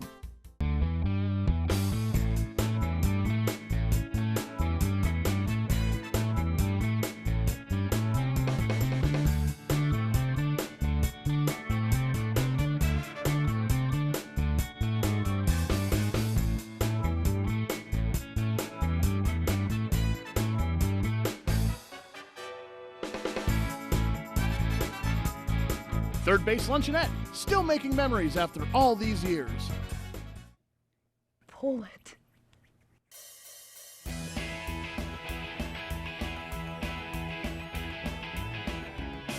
There are lots of things you can pull, but what's the most fun? Pulling parts at Harry's You Pull It, the world's largest auto salvage yard. Pull it. Pull it. Come visit any of their 3 convenient Harry's You Pull It locations: Hazleton, Allentown, Pennsburg, and Pull It. Your exciting new TV experience is here. Smarter, faster, easier to use. With live TV, recordings, video on demand, and streaming apps, all in a single place. When you're looking for something new, recommendations are tailored to you. Voice-powered, personalized results to find what you want faster. And the unlimited potential of smart home. The new experience from TiVo is here. Don't make the big box mistake. Shop local and save at Grand Central in Hazleton. Get better prices than the big box store on our huge selection of furniture, mattresses, appliances, and electronics at Grand Central in Hazleton and at the Laurel Mall. We welcome you back to Crestwood High School here in Mountaintop as we get set for third quarter action between the Wolfpack of Wilkes-Barre area and the Crestwood Comets. Game tied at 21. And some individual stats, Joe. As we wait for the Comets to return to the field, the Wolfpack have come back onto the playing surface, but Jim Burns gave us some individual stats. First for the Wolfpack, Cam Taylor, offensively 4 carries, 31 yards. Talise Winnie, 1 of 1 passing, 44 yards and a touchdown. That went to Malachi Williams. For Crestwood, running the football, Ryan Miller, 13 carries, 72 yards. Quarterback Ryan Petrosky, 9 carries, 30 yards and a touchdown. Petrosky is 6 of 8 passing for 80 yards, 2 touchdowns and an interception. His big tight end, Brandon Dominski, 5 catches, 50 yards and a touchdown. Garrett Swank, a catch for 30 yards and a touchdown. With the defensive score and with the special team score, these last 2 stats a little skewed in Crestwood's favor. Time of possession in that opening half, Crestwood 19 minutes and 6 seconds. Wilkes-Barre had it for 4:54. Crestwood ran 43 plays to 11 for the Wolfpack. But with those 2 big scores, this game is tied at 21. As you mentioned, special teams playing a big part in this 21-21 ball game. I think at halftime, both teams looked at areas that they needed to improve on and areas that they needed to shore up here in the second half. Number 1 for Wilkes-Barre area is let's find out where Nominski is on especially when he split out wide on pass plays. Couple big plays to him for touchdowns. The other thing is when the play gets to the corner, who's containing? Somebody has to pull the quarterback up. Or if it's a running back trying to bounce outside, somebody needs to be there with either secondary help or a linebacker coming over. Crestwood needs to look at shoring up that kickoff coverage, number 1. Number 2, with Swinney, did a great job throwing the ball. I think the Comets can expect to see a little more of that in the second half. And what I thought with the beauty of that play was they got people's attention with the motion coming from out and around the quarterback with McCoy, and was able to get Williams out into the open field. But let's see what happens here. For the first time tonight, the Wolfpack will get the football with it even. And let's see how they handle this first offensive possession of the third quarter. Yeah, always important when you come out in the third quarter, if you're in a close ball game or a tied ball game, try to make a good movement with that first drive in the third quarter. So let's see how that goes. And Joe, while I have a minute, I got to send out a personal birthday wish to a good friend of mine, Miss Marcia Kringy, celebrating her birthday today. She, of course, an alum of the greatest school in Wilkes-Barre, King's College. Just to dig at you, my buddy. Good plug. Now, Marcia also doing a great job coaching in the Hazleton Area School District, including great job at the junior high program down at Drubbs Elementary. Mother of 3, some people may say with her husband, she may actually be a mother of 4, but definitely wanted to wish Marcia a happy birthday here on this August Friday night. My sentiments also. Very nice, buddy. So as we mentioned, very interesting to see how these teams are going to come out for this third quarter. As we mentioned, the Wolfpack for the first time tonight, they're going to have the football with the game tied. You know, and the other interesting part is they've both come off scrimmages, but it's not the same emphasis. Obviously, you're in the regular season, and we're starting August 23rd for the regular season. A big part of that, obviously, is the playoff system now in Pennsylvania. You have to start early, so this will go a long way toward the end of the season when they start looking at playoffs. And the other thing to keep in mind, which Coach Brennan at Hazleton Area was quick to remind me of, for years when they went to 6A, the sub-regional was 4 teams and all 4 teams got in. We were talking about Hazleton Area, Delaware Valley, Williamsport, and Scranton. Well, now with the formation of the Wolfpack of Wilkes-Barre area, you now have 5 teams. 1 will be left home and will not make the playoffs. So now you've really got to take care of your business when you get into especially the 6A games if you're talking about one of those teams. Yeah, and I think one of the things you tell your team, you don't worry about that. You worry about winning whatever's in front of you right now, which is the second half of this ball game.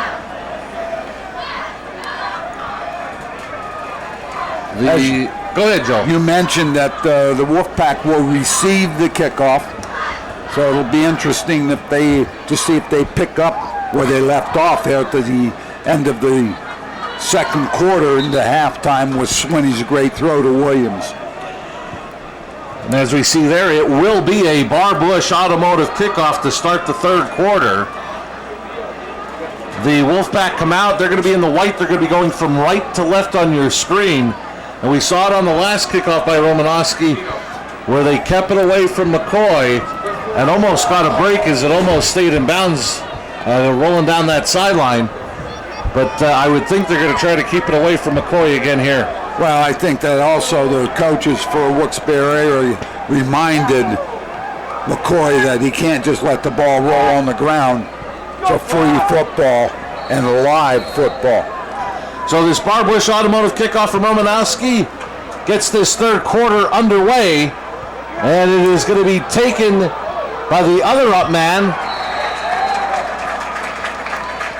Swank, among others, on the special teams tackle, bringing down Malachi Williams near the 25, and it will be marked at the 25, first and 10. First man down did a nice job slowing Williams down, and then Swank made the tackle. Didn't see his number, but he needs to be a little more under control.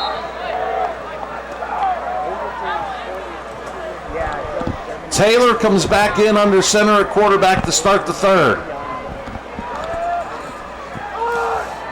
Breaking a couple of tackles is Brown. Oh, excuse me, I apologize. That was Noah Taylor, and Taylor gets a gain of 5 to the 30. Taylor looked like he was stopped at the line of scrimmage, Marty, and then just sort of gave the tackler a lazy leg and then pulled it upfield for some yardage. 2nd and 5 for Taylor and the Wolfpack. Play action, and Taylor gets away from a tackler, but can't get away from the 2nd and 3rd. He'll be brought down for a loss of about a yard. I think that was Petrowski off the corner very quickly up the field. Taylor had to tuck it and try to get up the field for some yardage. 3rd and 5.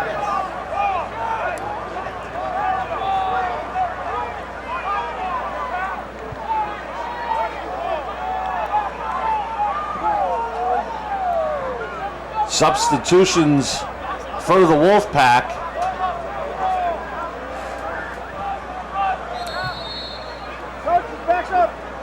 And whistles stop the play. Wolfpack take a timeout in this 21-all tie here in the third.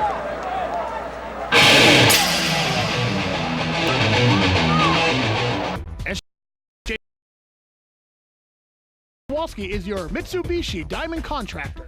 They can install a Mitsubishi electric Mr. Slim ductless heating and cooling system. Mr. Slim systems are designed to make any living space in your home inviting. You can have a different temperature control for every room in your home. The money-saving technology can save you 25 to 50% on your heating bill. For Mitsubishi, Rinnai, and trained comfort specialists, call S.J. Kowalski at 570-455-2600.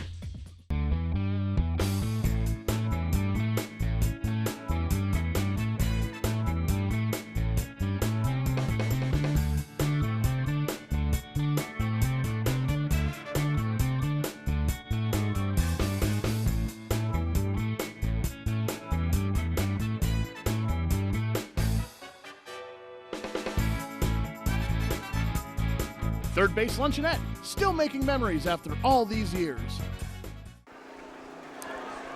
In front of a capacity crowd here in Mountaintop, the Wilkes-Barre area Wolfpack, after their first time out of the second half, have a Third down and a long 5, just shy of the 30. Low snap, and buried in the backfield by Naminsky was Brown.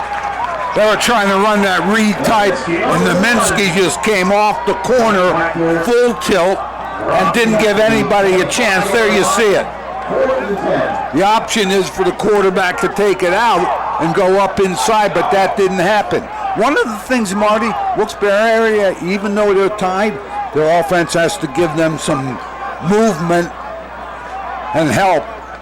Right now their defense is doing the work along with the special teams. Regan with the BLB Auto Sales punt. Swank lost it, and it'll go out of bounds, and then a late hit on the sideline sends Swank into the bench. Hopefully he is all right. That's what you call a dumb penalty, I'll be very honest with you. There is no way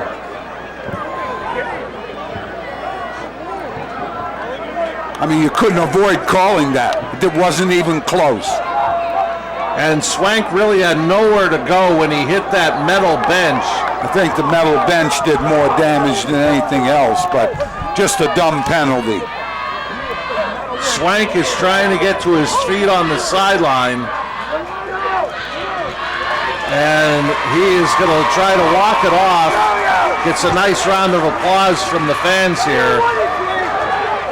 But I believe the ball rolled out of bounds at the 47, and they're going to add on the personal foul for the late hit. See where that they end up placing the ball as officials coming over for some discussion here with Coach Arcangeli. I mean, you have to know where the ball is. It's out of bounds. I mean, I understand you're aggressive and you want to, but it's just a penalty like that completely out of the norm. Harry Caskey went and talked to Arcangeli. Now he's going to go talk to Ciro Cinti. I don't know if they're talking about They may be talking about an ejection. Because you saw in that replay, Swank was actually in the red out of bounds when he got hit. He is defenseless, basically, and that's the kind of thing you want to try to avoid. But let's see where the ball ends up after the penalty, as the officials still conferring with Coach Cinti. I'm guessing it should end up inside the Wolfpack 40 after they march it off.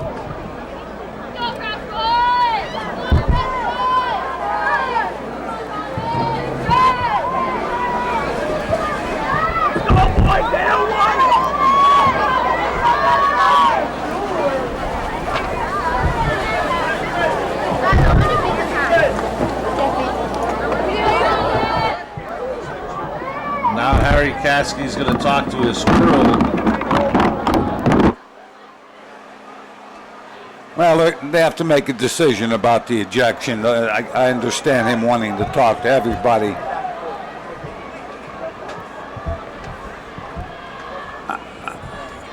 I think the conversation is, did he actually try to hurt the other player? I don't think that was the case. I think he was so honed in on the player, he may have even forgotten where it was on the field, but he should have known the ball was out of bounds.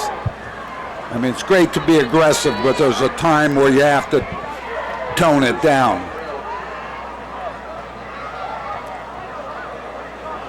Now, and one of the other things, you hate to say it, but an ejection may get control of this game too. But if there were several penalties like that, I would agree with you. But one, I would not. You have a ticket and it's not green, you didn't win. And I think they may be saying there will not be an ejection because it doesn't look like Coach Arcangeli is exactly happy with Harry Caskey. You know what? The officials have to make a decision. Say, Coach, I understand your feelings, but we need to get on with the game. Take the penalty and move. We'll figure out who's buying. 606-9961, white ticket. I had a green ticket, I lost. Now the Crestwood players trying to get this huge Crestwood following to get on their feet for them. Now they still have not marched off the penalty. Personal foul against the kicking team, and now they'll march it off. And this should be, I believe, inside the 40 of the Wolfpack, where Crestwood will start their first third quarter possession, and it will be marked at the Wolfpack 38.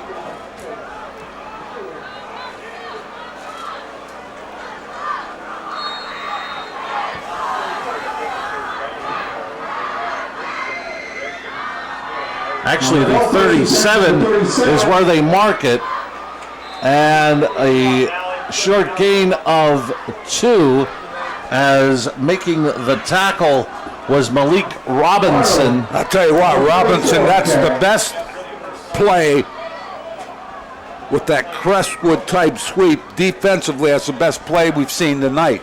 Robinson on the corner, wrapping up the ball carrier for about a 2-yard gain, maybe even a little less than that. So excellent job. Halftime adjustment, that's one of them, because the corners were wide open in the first half. 2nd and 8 from the 35. And this time getting a nice gain is Miller inside the 30 to the 28, about a yard shy of the first down. We have an injured member of the Wolfpack down as well. You got a lot of people up in there. Somebody defensively has to step into that gap, because you have guards pulling, you have backs leading up, as we do have an injury to one of the Wilkes-Barre area players. And it was Noah Taylor on the tackle, and I'm wondering if that's him that is down, getting stretched out. Hate to speculate it, but the way they're stretching him out, hopefully it's just a cramp. Yeah, I think, as I said, once you get a lot of people in one area, which Crestwood has done traditionally, even Coach Myers earlier with the running game, they love to pull 1 or 2 guards. They like to get it up the field with the back or 2 in front of the ball carrier, and that's what they did there. Picked up good yardage. And while they work on Taylor, I want to remind you that coming up at the end of tonight's game, Joe and I will select a Arc Electric The Wire Guys player of the game. So we invite you to stay tuned for that coming up at the end of tonight's contest. That is still tied at 21 between the Comets and the Wolfpack. The game has slowed down considerably, Marty. The first quarter went pretty quick, very few penalties. But now here in the second quarter, and now in the third quarter, we've had some, obviously, cramp type situations. We've had penalties. And Taylor will jog off under his own power. Nice round of applause for him. They'll leave the Comets with a 3rd and a yard from the 28. Taylor's been fairly active for that defense too, so again, that continuous repetition taking a toll muscle-wise, as the Comets have a 3rd and short. Petrosky just lowers his shoulder and keeps it himself. Dives toward the 25. Good for Harry's. You pull it. Comet first down.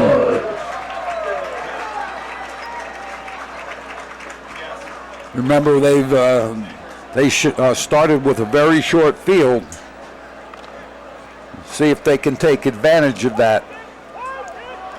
Late defender coming on for the Wolfpack. 1st and 10 from the 25. Miller navigates his way down to about the 20 for a gain of 5. They got 5 on that, but again, not a bad play defensively. It sort of clogged that right side up of the offense. About 4.5. And for the first time in this second half, Joe, the Comets enter the Grand Central red zone with a 2nd and 5 from the 20. One of the things over the years with Crestwood, they've always had an effective running game. Tough to stop it. And it's Miller. And he is going to be tripped up inside the 15 to the 14. A nice tackle made. Swinney came up on the tackle, but not before. Another Harry's, you pull it. First down. Miller went to the outside very quickly as Robinson thinks suffering from the same thing, as the cramp, can't quite get rid of it. Tried to get off the field under his own power, but they're going to have to stretch him out.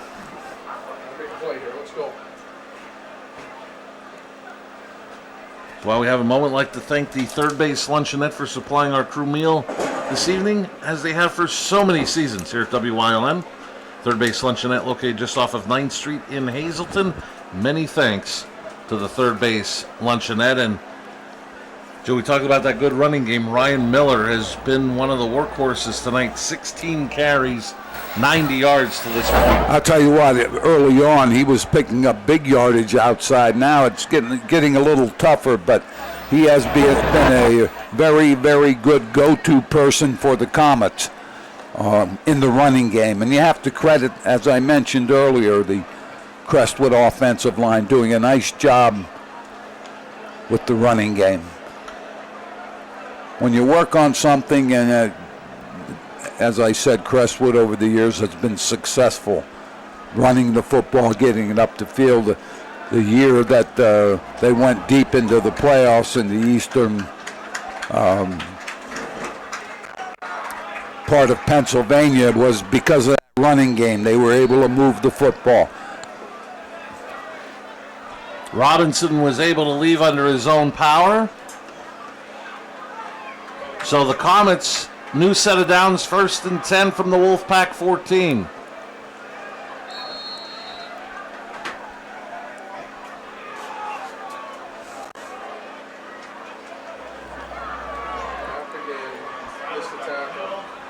A loose football! They're going to say he was down. He was on the ground before he lost the ball. Petrosky ended up jumping on it. That time up the field very quickly defensively. Wilkes-Barre had a player up the field, ran out of the tackle but slowed him down, so it'll be 2nd and about 9.5, very close to 10 yards.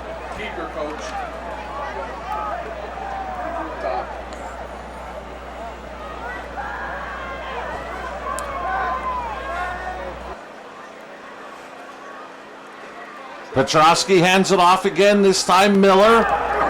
He is going to be all down after a gain of about 4 to the 10. It's going to be close. To bring up a 3rd down and about 6 for the Comets. Yeah, they're doing a nice job with the running game. Defensively, you have to say to yourself, be careful. You jump on the run, they're going to get it down the field on you throwing the ball. So first thing I think about is, if I'm on Naminsky, I'm not letting him off the line of scrimmage. If he blocks down, I'm going to go right down with him. Play action, Petrosky rolls right, dumped it off underneath, and it'll go incomplete. Now, he had a pretty good release from the line of scrimmage, but great job defensively.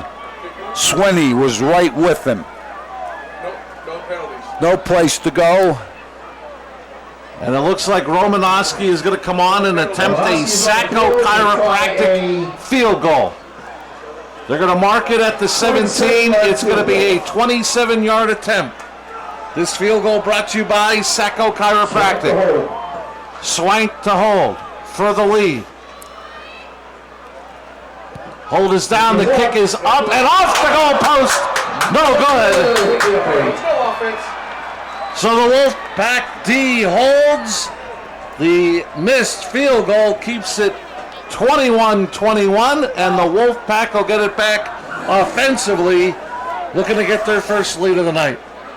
Every time, and this was from the right hash area, but every time a kicker needs to get a little bit on it, they always come across it a little bit more and they sort of hook it, and that's exactly what happened there. He had plenty of distance as Wilkes-Barre area with the ball. Cam Taylor will return at quarterback under center.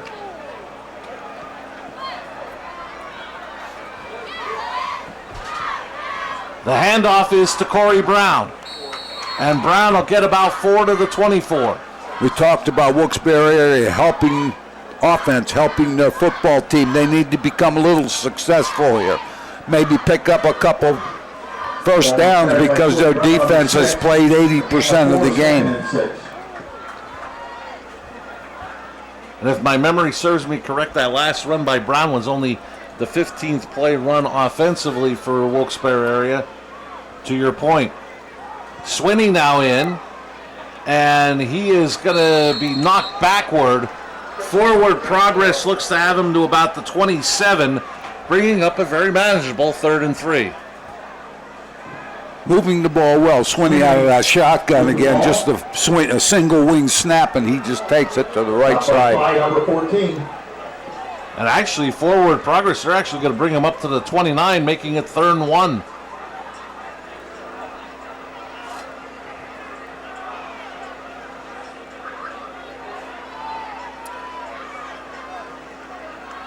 Swinney under center. The give is to Noah Taylor. Taylor gets the first down as he dances his way across the 30 to the 33. Good for A. Harries, who pull it. First down. Taylor did a great job of picking that first down up because he had to run to the sideline for about 4 or 5 yards before he turned it up. He did an excellent job picking the first down up.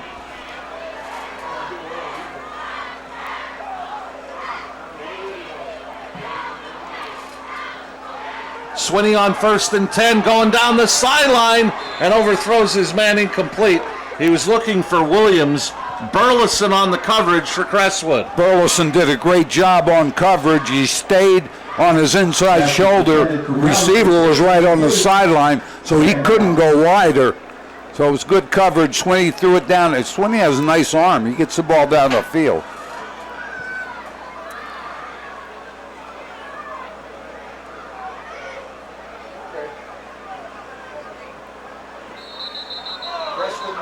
Flag is thrown before the snap.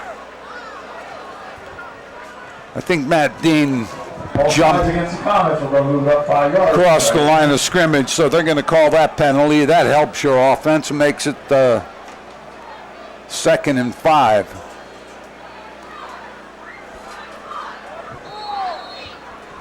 Ball marked now at the 38 of the Wolfpack. 4:44 and counting left on the Blaze Alexander Family Dealership scoreboard. Here in the 3rd, game tied at 21. Swinney rolls right, and he's keeping it himself. And the Crestwood defense stacks him up, maybe for no gain. One of the things with that play is you make the fake, and then you're going into the short side of the field. Here you see the fake inside. Comets have people up the field for pressure. Swinney really doesn't have a lot of room to run. 39-yard line. If he has some speed, you want to try to get him to the field if you can, I would think. During that great S.J. Kowalski replay, it looked like Harding led the charge for Crestwood defensively. And this is going to be McCoy. And McCoy is going to be brought down shy of the first down at about the 41. It's going to bring up 4th down and 2. Decision time for Coach Cinti and his staff. in this 21-all tie. 3.5 minutes remaining in the third on the Blaze Alexander Family Dealership scoreboard. Not really much of a decision, Marty. You're in a tied ball game. Your offense gave you a little bit of time here, but I think punting it away is the way to go. Regan with the BLB Auto Sales punt. And it is going to take a Comet roll near the 30 and actually go out of bounds at the 27. So that's where Crestwood takes over. 3:08 left in the third, and a 21-all tie. High school football on WILN is brought to you by Crestwood Pharmacy, located at 10 South Mountain Boulevard in Mountaintop. They're your one-stop shop for all your health and prescription needs. Pillbox service available, professional and friendly service, flu shots available. Walk-ins are welcome. Stop in today or call 570-474-5859 for Crestwood Pharmacy at 10 South Mountain Boulevard in Mountaintop. As we return the action here at Crestwood High School, game tied at 21. Comets with their second possession of the second half. And they're going to run it again. Straight up the middle for a gain of about 3 to the 30 was Miller. Bounced off, moved outside, got a couple yards. Defensively, nice job of 4 yards, it'll be 2nd and 6. up the field. Backers getting there quickly, picked up maybe 4.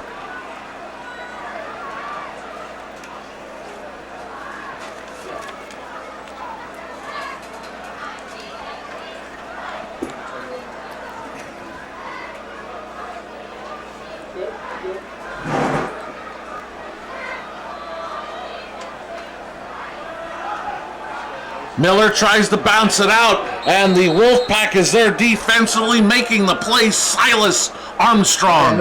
Armstrong, great job as tried to bounce that outside. Now I'm gonna look at the defensive linemen. We're up the field, caused Miller to bounce it. Armstrong does a good job with coming over and making the tackle. With this matchup between Wilkes-Barre and Crestwood, sure we have a big audience on Service Electric Wilkes-Barre. Proud to let you know that you can watch WILN in high definition on channel 512. Big third down for the Comets. Petrosky being pressured, and he is going to be sacked, brought down by Armstrong, who made the sack.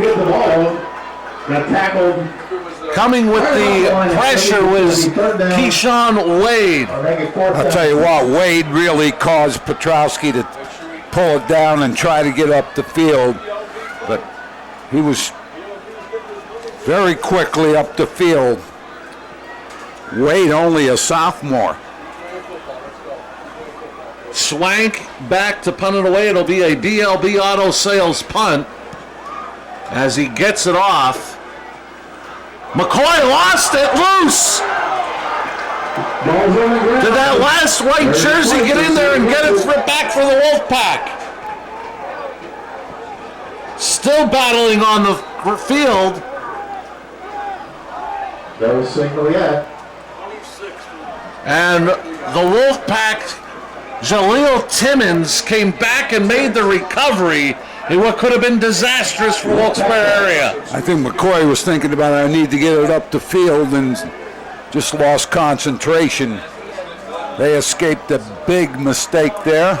So they're going to start their offense about the 35-yard line.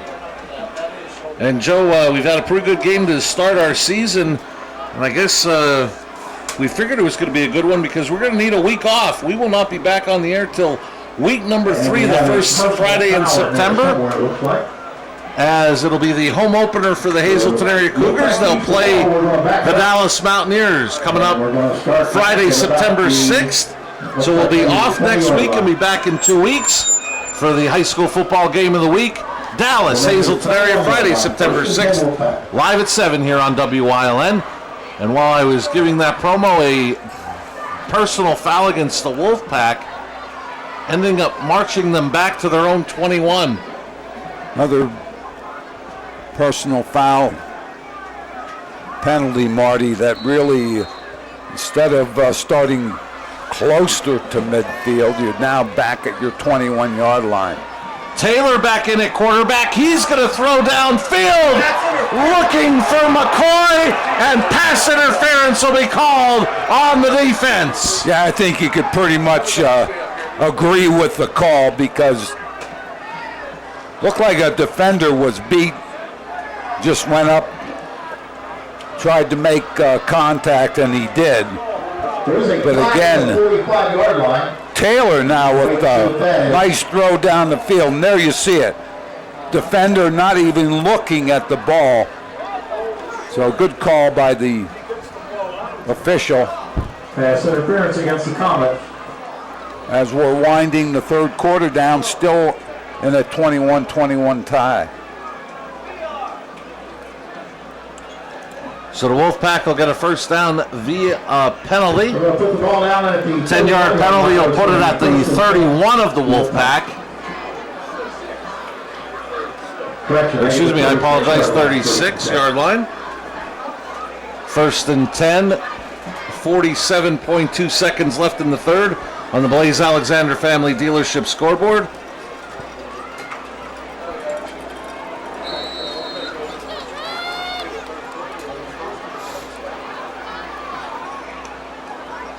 Taylor will check with the sideline.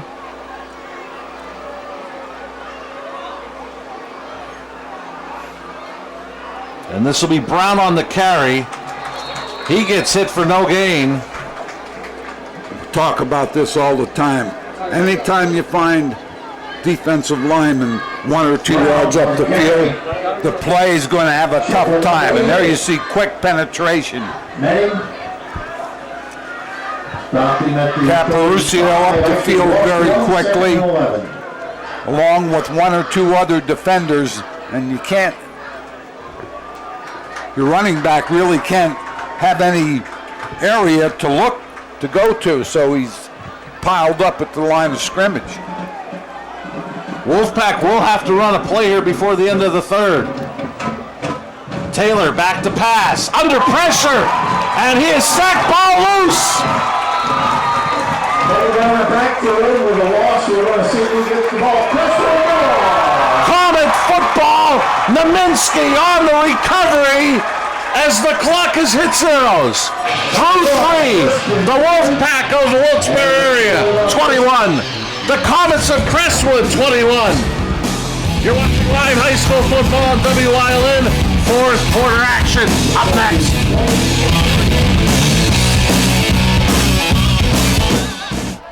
And that'll end it.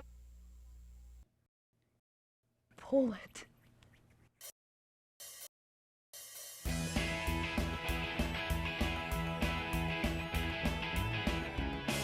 There are lots of things you can pull, but what's the most fun? Pulling parts at Harry's You Pull It, the world's largest auto salvage yard. Pull it. Pull it. Come visit any of their 3 convenient Harry's You Pull It locations: Hazleton, Allentown, Pennsburg, and Pull It. Your exciting new TV experience is here. Smarter, faster, easier to use. With live TV, recordings, video on demand, and streaming apps, all in a single place. When you're looking for something new, recommendations are tailored to you. Voice-powered, personalized results to find what you want faster. And the unlimited potential of smart home. The new experience from TiVo is here. We welcome you back to the start of the fourth quarter at Crestwood High School.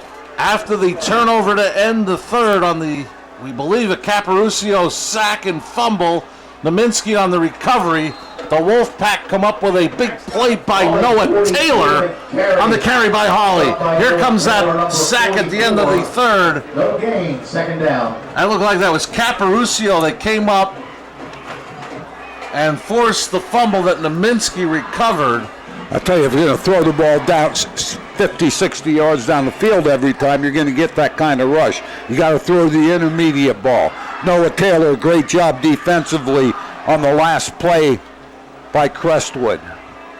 2nd and 10 from the Wolfpack 28. Petrosky rolls left. Too much time. Throws to the end zone and incomplete. Swank was double covered by Cynthia Brown.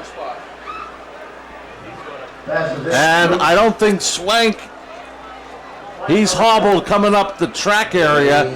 He may be suffering from a cramp. So he won't be out there, Joe, for a key third down.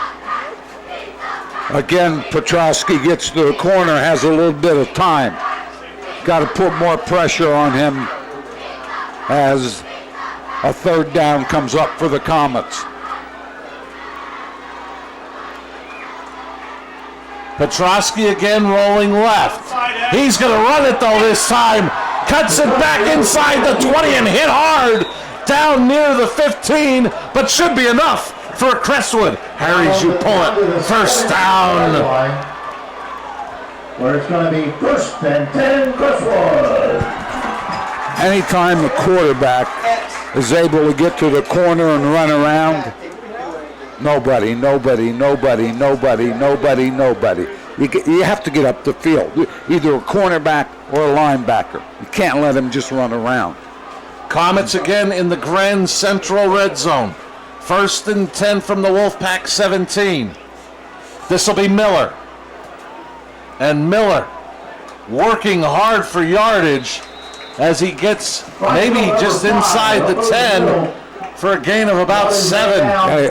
He picked up good yardage there, but he is working harder. That's a good point, Marty.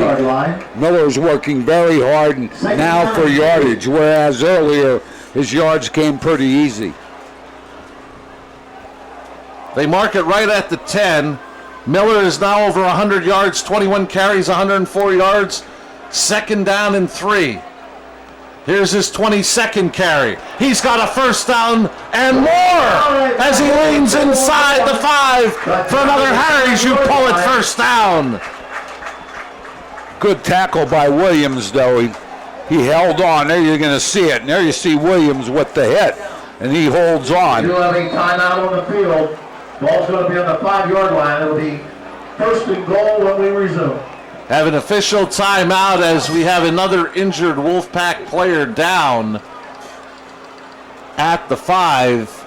Can't quite see his number. One of the things here, Marty, again, we have pressure by Crestwood's defense to cause a fumble. Crestwood now trying to take advantage of that. Looks like Richard Carey is the injured Wolfpack player. So while they attend to him, as we mentioned earlier, we will be off next Friday, Labor Day weekend. So we will be back in 2 weeks on September the 6th for the home opener of the Hazleton Area High School football season, as the Cougars will welcome Rich Manello and the Dallas Mountaineers to Hazleton. Dallas, Hazleton area, Friday night, September 6th, will be on the air at 7 here on WILN. It should be an interesting matchup. I think Dallas is considered to be one of the better football teams in the conference this year.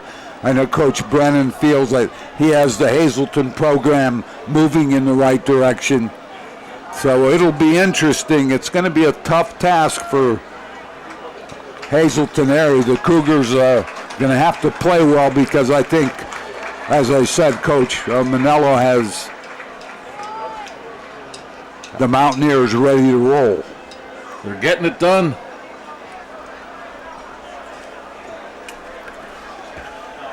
Carey limps off under his own power.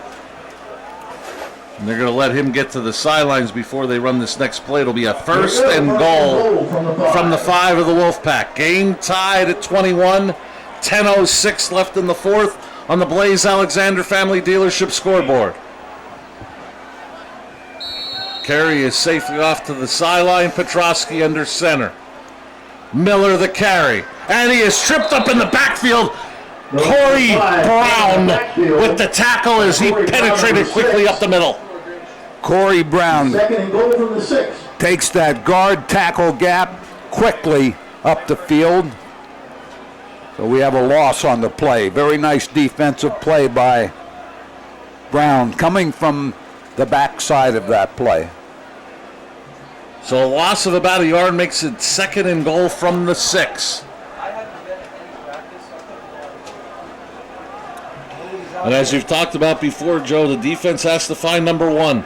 But Miller leans, and he's going to be just shy of the goal line, tripped up at the 1 after a gain of 5. He was able to pop that line of scrimmage and pick up a couple of yards. Right here, you see him right there as he is reading part of that tackle. Crestwood on 3rd down, 7 of 9. I don't think he got forward, Marty. I mean, we saw him get pushed back a little bit, so I think it's going to be a 4th down. Ball looks to be inside the 1, 4th and goal.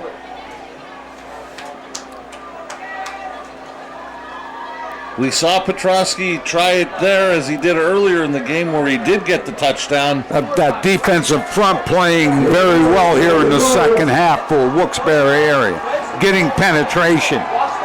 But I'd almost want to give it to Miller here. But Petrosky's going to keep, and still no signal. No signal from the officials. Well, you know what? He lost the ball, Marty, I think. I just watched it. I think he lost the football. What a goal line stand by the Wolfpack! They keep the Comets out on 3rd and 4th and goal at the 1, and they keep this game tied at 21. The S.J. Kowalski replay. Watch this. You see him with the ball? I don't know that he ever got it over the line of scrimmage because it moved from his hands back to his body. And you know, you saw disrupting at the feet of Petrosky with good penetration was Noah Taylor as well. I said the defensive line for Wilkes-Barre area play much better here in the second half, getting penetration, which makes any offense tough to run. Now, what a great goal line stand, but the bad news is 1st and 10 from your 1. Don't make a mistake offensively. I mean, that's easy to say, but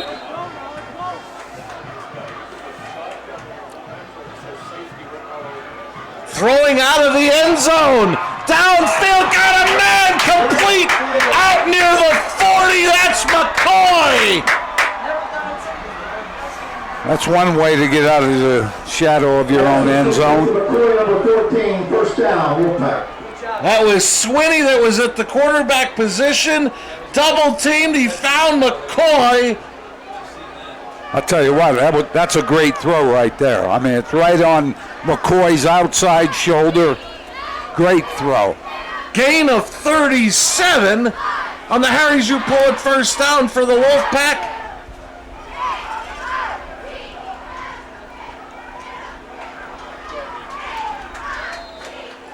And the very good play action as a lot of people were following Noah Taylor.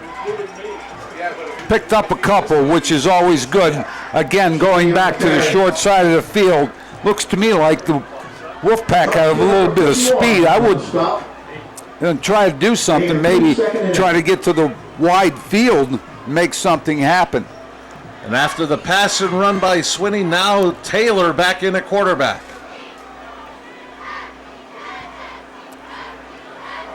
He's being pressured and hit and fumbled.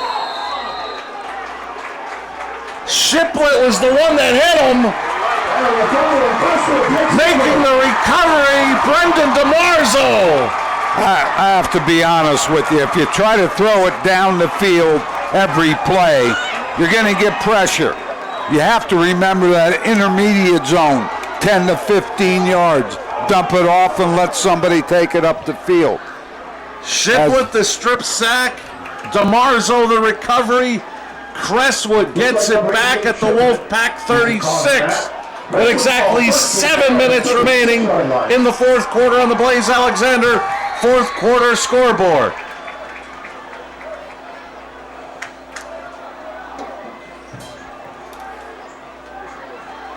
Petrosky with Miller to his left, gives him the football.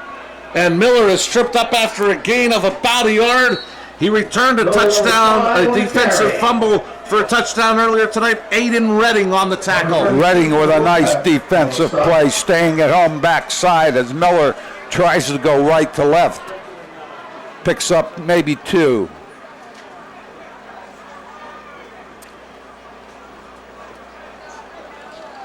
Clock continues to run at 6.5 minutes remaining in the fourth on the Blaze Alexander Family Dealership scoreboard. Toss to Miller. Miller is going to be hauled down as he gains 5 to the 30. Robinson, among others, brought him down. That took a long time for Miller to be able to take a step up the field. He ran sideline to sideline and then found a little bit of a crease to get it up the field, make it 3rd and 4.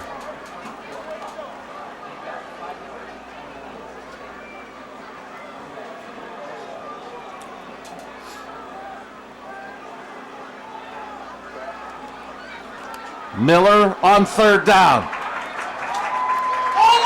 Lost the ball, and Wilkes-Barre has recovered.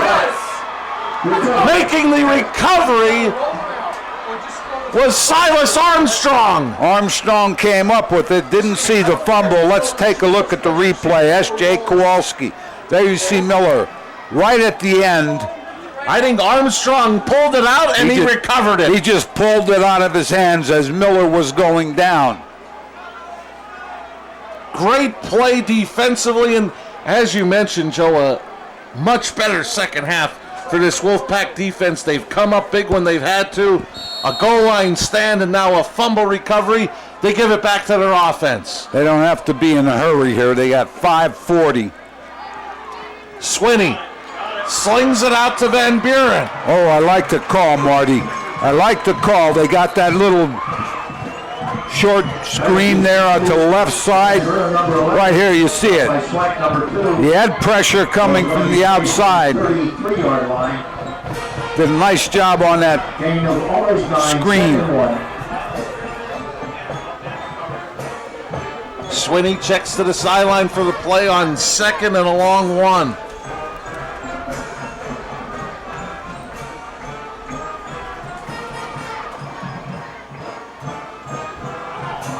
And on the handoff of fumble. Again. Let's see who got it. 3rd down is called as the Wolfpack recover.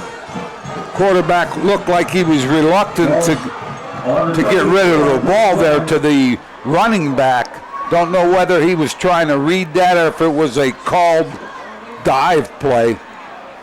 But Wilkes-Barre area looking at a 3rd and short. And with that 3rd and short, Cam Taylor back in at quarterback.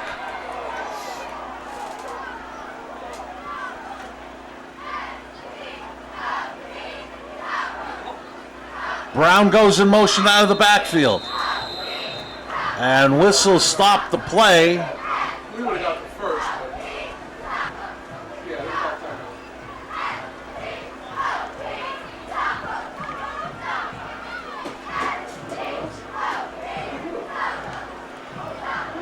And it goes from 3rd and about 2 to now 3rd and about 7. I want to remind you, coming up at the end of tonight's game, Joe and I will select an Arc Electric, the Wire Guys player of the game. Not the time to do a lot of motion, Marty, because you had people moving first and then you had the back going in motion. Bad time to do it. 3rd and short.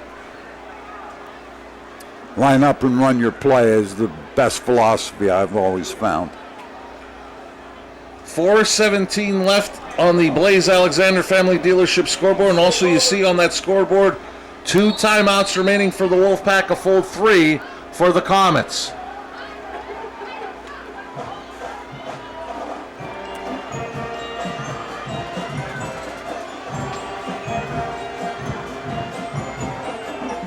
Taylor looks to keep. Taylor has some running room.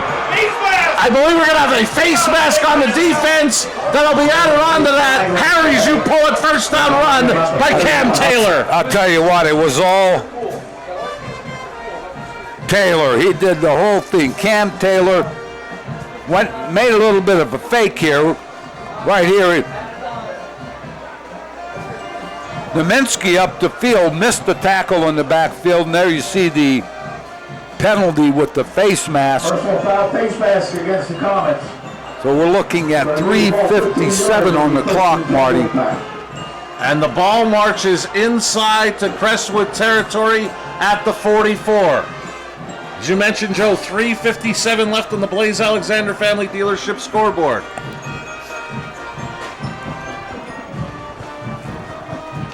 Taylor will remain in at quarterback.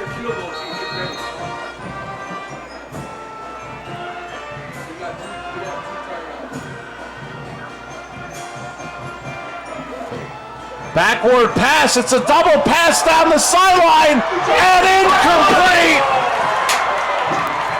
Great call. I like the call, too bad it wasn't successful, but wide open. Threw it backwards. Swinney was the man that got the first pass. He went downfield to Robinson, incomplete.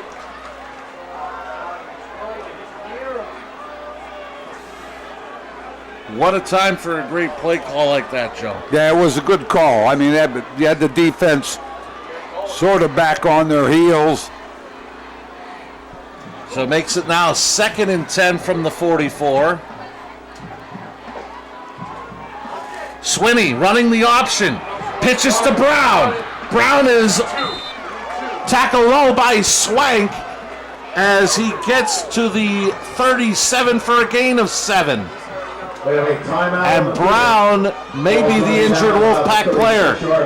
Yeah, if you look, and this is a speed option. If there was anything wrong with it, the quarterback got rid of the ball too early. He should have took it down the line until he gets somebody that's going to face him up. If they don't, he could turn it up the field. Brown looked like he went down.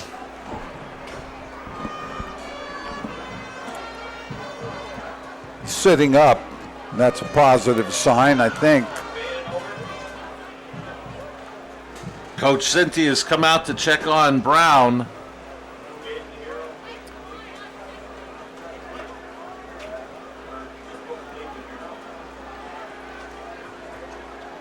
Tell you what, Joe, not maybe the most artistic of games, but what a game to remember. Well, you know what? It's the first game of the year, and one of the things you can see, both teams are going to be competitive, I believe.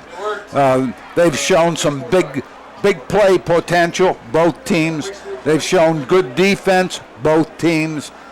So I think if you're playing either of these teams, you better be prepared.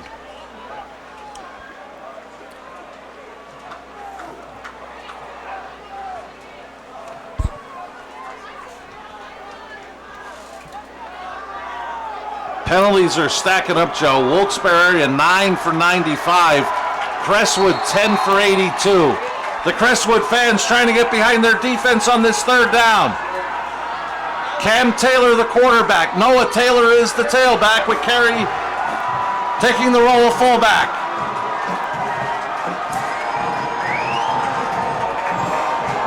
Play clock to 5. Noah Taylor gets the carry. Breaks one tackle. Taylor lowers his shoulder inside the 35. What a run by Noah Taylor for the Harry's You Pull It first down. I'm going to tell you right now, Noah Taylor and Cam Taylor have made 2 big plays on 3rd down. Noah Taylor, this is all him. I mean, he had a couple of people with shots at him, didn't bring him down. Wolfpack continued their drive, 2:47 and counting on the clock. Ball marked at the Comet 32.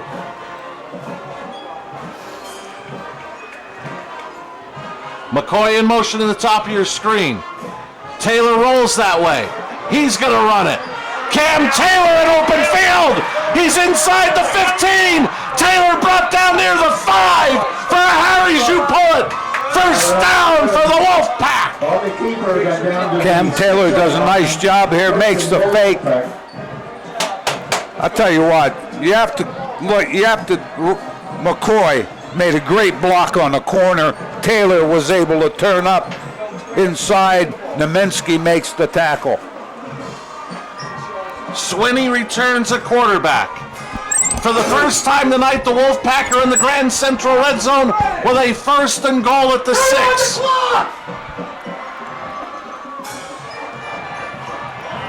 Naminsky will get Swinney from behind for a loss. 2nd and goal. Backside, and the reason he did because Swinney had to go so deep on the roll. I think at this point you don't want to give up ground. I know the ball's on the hash as Taylor, I think, back in the ball game. It'll be for this. Now Harry Caskey stopped the clock. They call the timeout on the field. Waiting to see what the officials are discussing. I think they're discussing the clock. It's at exactly 2 minutes as it stands right now.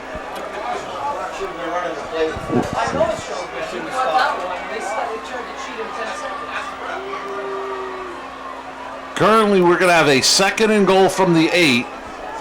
Let's see what Harry Caskey has here.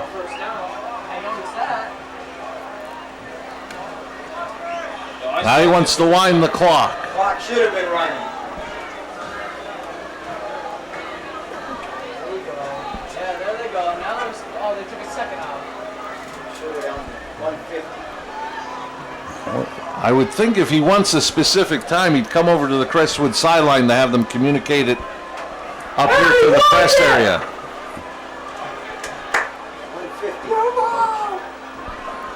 That's what I would do, Marty. Come over and tell him to call it up. Now he's going to stop it at 1:52 and now wind it again. 2nd and goal at the 8. Clock continues to run at 1:45 and counting. Crestwood, 3 timeouts remaining. Cam Taylor out of the gun. He rolls right, looks, throws, incomplete, batted down.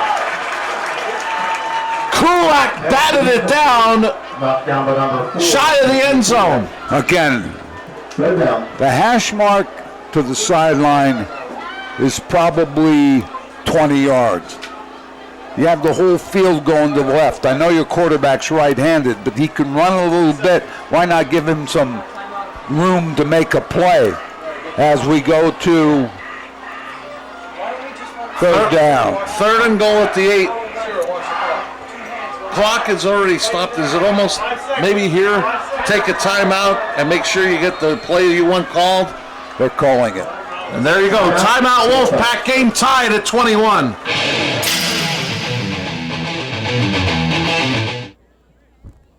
Tri-County has been keeping your office up to speed since 1969. Everything your office needs: office supplies, personal and custom business forms, business cards, office furniture, new and used office equipment, copy, print, and scan solutions with wide format capabilities. Leasing is also available, free off-street parking, and free local delivery. Tri-County Business Machines, 117 East Broad Street in Hazleton, 570-459-0754. Family owned and operated since 1969. Barber Ford has the largest selection of Ford commercial vehicles in Northeast PA with over 50 Super Duties in stock. Plus, Barber Ford is the only Ford commercial vehicle center in the area, participating with the state's cooperative purchasing program, CoStars. Barber Ford, where the pros go for trucks. C&D Seafood, retail and takeout for quality you can trust. Seafood is their specialty. Located in Wilkes-Barre next to the Big Cow, call for all your holiday and party needs. And don't forget the coleslaw. We welcome you back to Crestwood after the Wolfpack timeout. They're down to 1 timeout remaining. Crestwood all 3. Minute 36 left on the clock here in the 4th. 3rd and goal for the Wolfpack from the Crestwood 8. Very entertaining first game. Very much so. 1 for the first game ever for the Wolfpack. 1 for the coaching tenure. First game for Coach Arcangeli at Crestwood. Swinney is back in.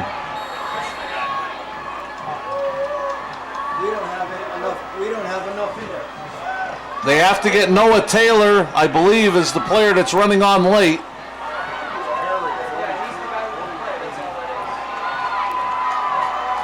Two receivers to Swinney's left. It's a draw. And Swinney is dropped after a short gain. maybe a yard. 4th and goal coming up. Caparucio on the tackle. Nice job defensively. Crestwood will take their first of 3 timeouts with 1:26 left. And 4th down coming up. We'll keep it here. Well, there's a couple of things, Marty. Number one, how's your kicker if you're Wilkes-Barre area? Can you get the snap? Can you get the hold and get the ball down and get it up?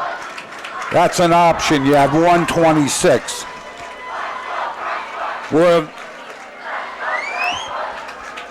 We'd be looking at about a 24-yard attempt.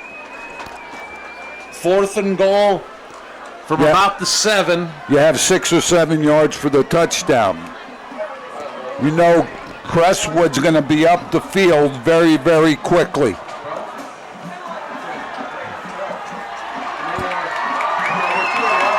The Crestwood team asking for some noise from the fans here in Mountaintop. Regan is going to come on for a Sacco chiropractic field goal attempt. Officially, it'll be a 25-yard attempt. Swinney to hold. The kick is up, and it hits the goalpost. No good. The game remains tied at 21. Hit the upright, Marty. He had plenty of distance. The kick hit the left upright.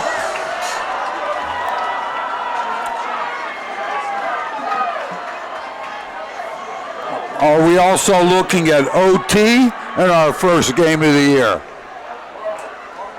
We very well might, my friend.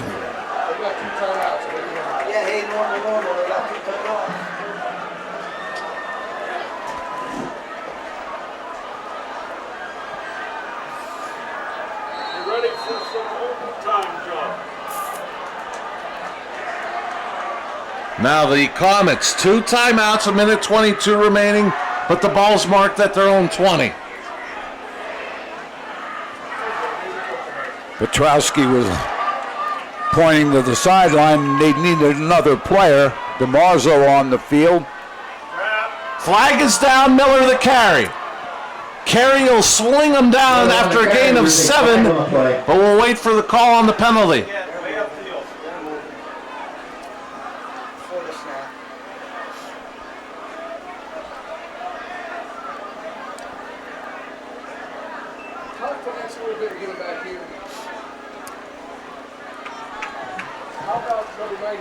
And movement, they're going to bring it back. 1st and 15 at 1:17 left in the ball game.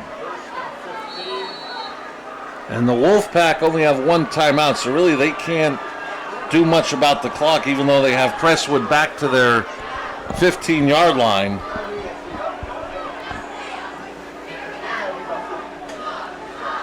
Crestwood not in any hurry to get out of the huddle as Petrowski gets underneath. And it'll be Miller. Does everything he can to get the penalty back to the 20.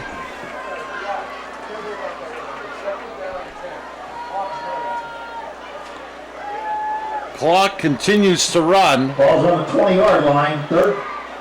And I think with 2nd down coming up, Coach Arcangeli may just run one more play and let's go to overtime. Exactly, or else maybe try to go downfield on the last play as they pitch to the left side.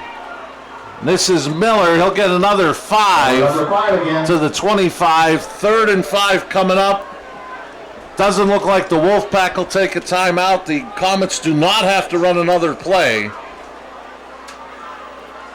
as the clock will wind down here in Mountaintop to 0s.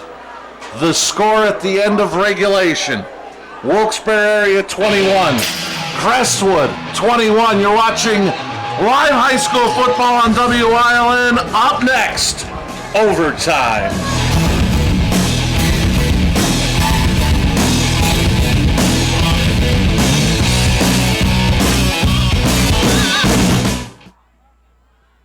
Hungry? Stop into Krugel's Georgetown Deli right next to the Big Cow, 720 Wilkes-Barre Township Boulevard in Wilkes-Barre Township. You may know them for their great deli sandwiches and hoagies, but how about something from their new menu, like G-Town Scallops, Cheesy Crab Pretzel, Smoked Brisket, smoked wings with your choice of sauce, and more. And while you're there, don't forget to play Keno or other Pennsylvania lottery games. Stop into Krugel's Georgetown Deli right next to the Big Cow, 720 Wilkes-Barre Township Boulevard in Wilkes-Barre Township.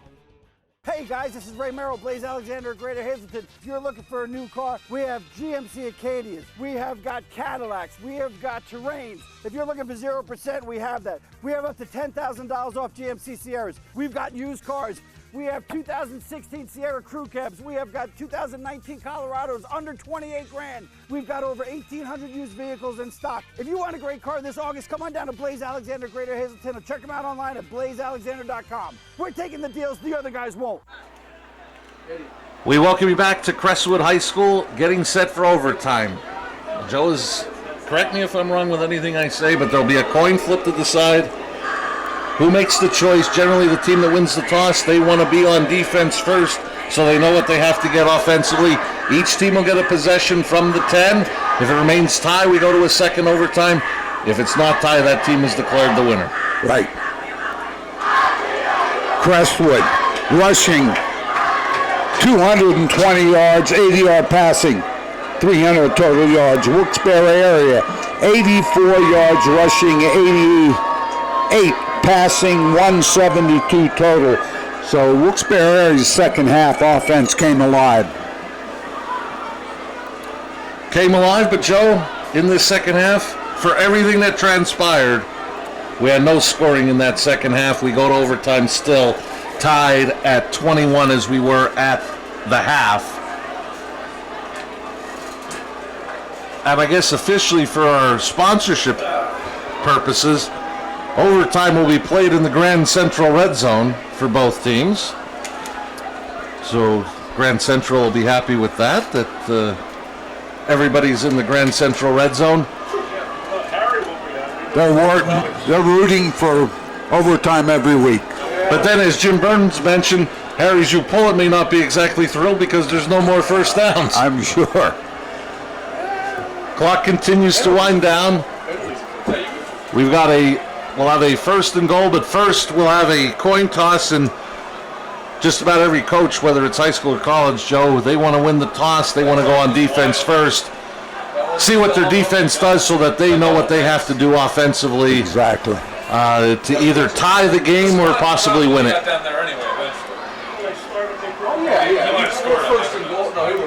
They gave him, I don't know, Joe, I didn't check the clock, about 3 minutes to rest up, get hydrated before the captains will go out and meet the referee, Coach Harry Caskey.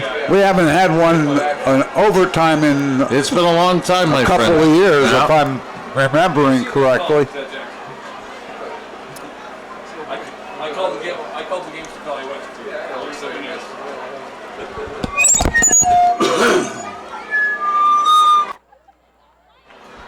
All the games run together, Coach, but I know we ended up doing a couple of thrillers during the Rocco Patron days at Hazleton area in the playoffs that ended up going to overtime. I'm sure we've probably had one since then, but my memory's not too good, as both teams' captains and coaches will head out to midfield. They'll shake hands before the coin toss here at the overtime with referee Harry Caskey. Great 4 quarters, okay?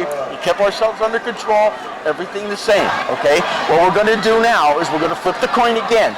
You're going to call it. You got a head or a tail, okay? You call it while it's in the air. If I drop it on the ground, we're going to do it again. Call it while it's in the air, and then I'll give choices. Call it. Call the tail. It's a tail. Your choices are, you can defend, okay? You can go on defense first, or you can go on offense, or you can defend the goal. You want to play defense. He wants to play defense, so that means you're playing offense, okay? Now you can tell me what goal you want to defend. Oh, defend? Yeah. Anyone you want. Pick one. Choose your choice. Yeah, I'm going to defend that one. Okay. All right, so you're going down there. Okay, you're running into there, and then we're staying there for the next one. okay? 2 series. It's over when we turn the ball over. We get 4 downs to get it in from the 10. No clock, no nothing, and we'll go from there. Okay? Good enough? Hold on. Yeah. Hold on. We got confusion here. What's that? He wants to go into the court. There's no clock. And let them go into there. There's no clock. He's taking defense, so that gives you the choice of what's going on there. No, they want these guys. Oh, all right. Oh, okay. We'll stay down there. We'll stay down So there. you're going to run into that. Awesome. Yep. Okay? Once we turn the ball over, it's over. 4 downs, it's over, and no break. We just switch. Okay. Then we take a 2-minute break after that. Fair enough? Yep. All right. Go again. 14. Some discussion there at the end. I think there was some confusion as which end zone they wanted to attack, and also how quickly sides turn. If I heard them correctly, Crestwood will have the first possession. Whatever Crestwood does, then Wilkes-Barre will immediately come out, take that possession. If it remains time, we have to have a second overtime. They're going to have another 2-minute respite.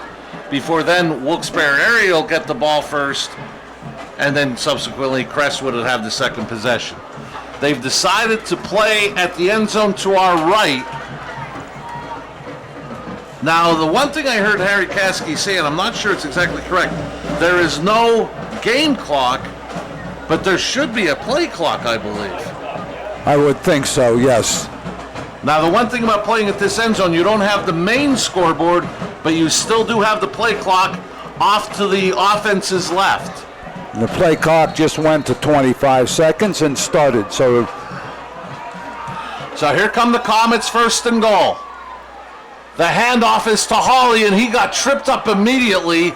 I believe the first man through that got him was Armstrong. And we talked about Wilkes-Barre area defense getting up the field better in the second half, and that was proven right there as no gain for the Comets. 2nd and goal from the 10.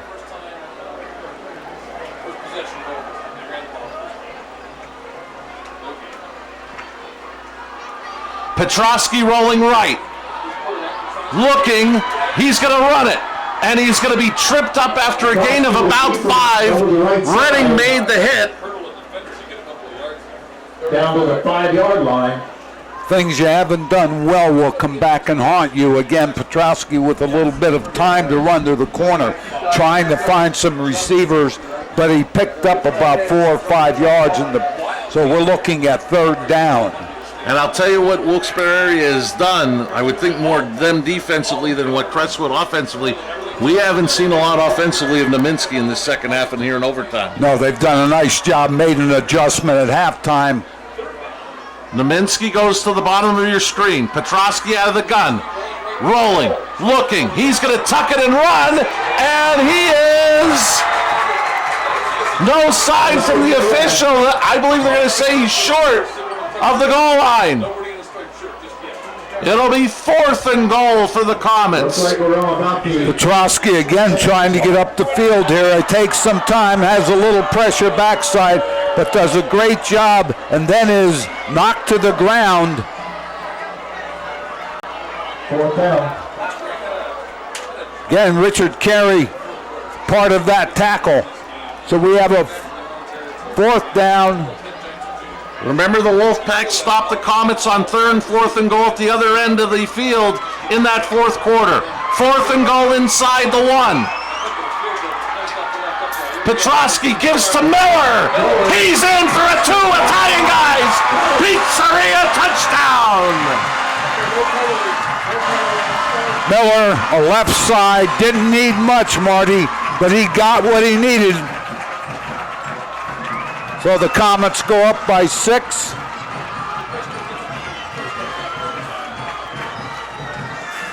And now, what is a big part of this game, Alex Romanowski is on for the Sacco Chiropractic extra point to make it a 7-point game. Romanowski for the point after. Swank the hole.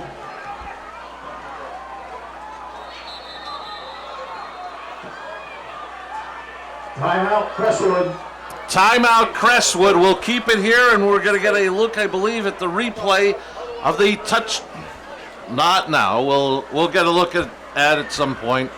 But what in talking about overtime, Joe, you know, if the point after is missed, 6, if Wilkes-Barre area can get the touchdown and the point after, that's the game. That's why it makes the extra point so huge here on the foot of Romanowski. And the thing with both kickers, remember in that second half they both missed field goals, as we get a look at that S.J. Kowalski replay of the touchdown. You see Petrowski and Miller just getting that on his own. I don't know if they didn't have somebody on the field or somebody lined up incorrectly, but Crestwood called timeout. Coach Arcangeli didn't look real pleased with it. So this will be a Sacco chiropractic extra point, and what it means is Crestwood will be out of timeouts for the rest of this first overtime. Swank the hole. Kick is up, and the Sacco chiropractic extra point is good. So after the Crestwood possession, the Comets get a score on 4th and goal from Ryan Miller. The Romanowski point after is good. They lead 28-21, and an injured Wolfpack player is down back at about the 12. So they'll tend to him before the Wolfpack try to answer. Xavier Carter, number 33, is the injured Wolfpack player. I'll tell you what, they had pressure up the field very quickly on that extra point. Kicker did a good job of getting it up quickly.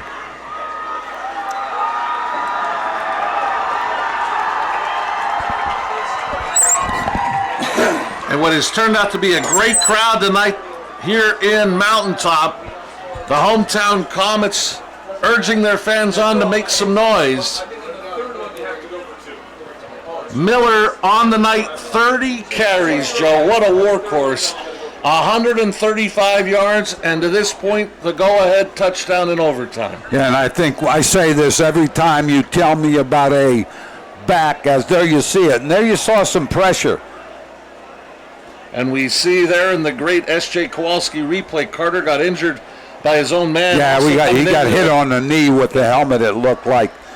But every time you tell me about the back that got a lot of yardage, I tell you about the offensive lineman who must have blocked fairly well. And they have done that, they being Crestwood. And Ryan Miller has played very well. Petrowski has played well. Naminsky, both offensively and defensively, have played well. So you and I are going to have a little conversation about player of the game. And that's coming up whenever we do end this game, as the Wolfpack of Wilkes-Barre area, and hopefully Carter is not seriously injured. We saw him in that S.J. Kowalski replay get hit in the knee as they were coming in to try to block the extra point, and got hit by his own man, and hopefully he is okay. Yeah, it didn't look like it got caught under him. It looked like he just took a helmet on it, and very painful, obviously, but as we're waiting to...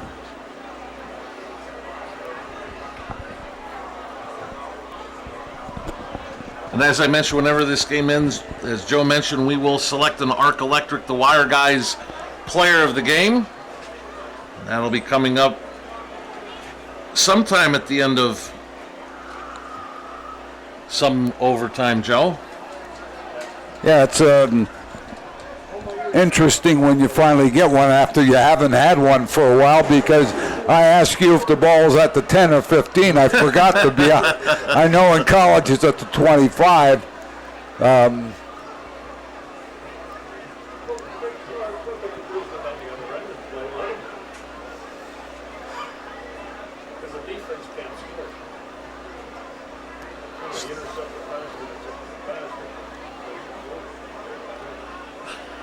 Not only Coach Cynthia, I believe, out there, but Coach Arcangeli of Crestwood out there as well, as they attend to Xavier Carter, the junior. And they are looking at that knee that we saw get hit by one of his own teammates' helmets. And as I said, they had pressure up the field on that kick. It was not like the kicker had a free kick with nobody around.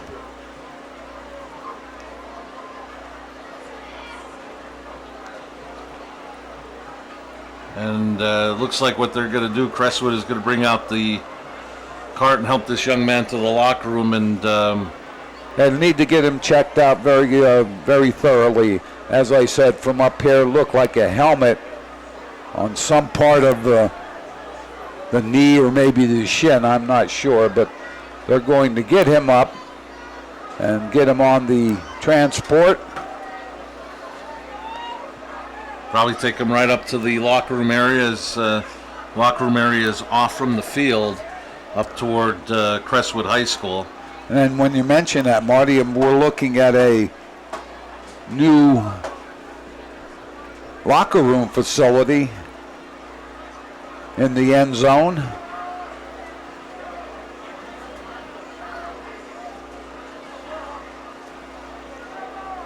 But if you've not been here to Crestwood High School for a football game, if you know where Crestwood High School is on Route 309, back behind the school is where the football field is located as they help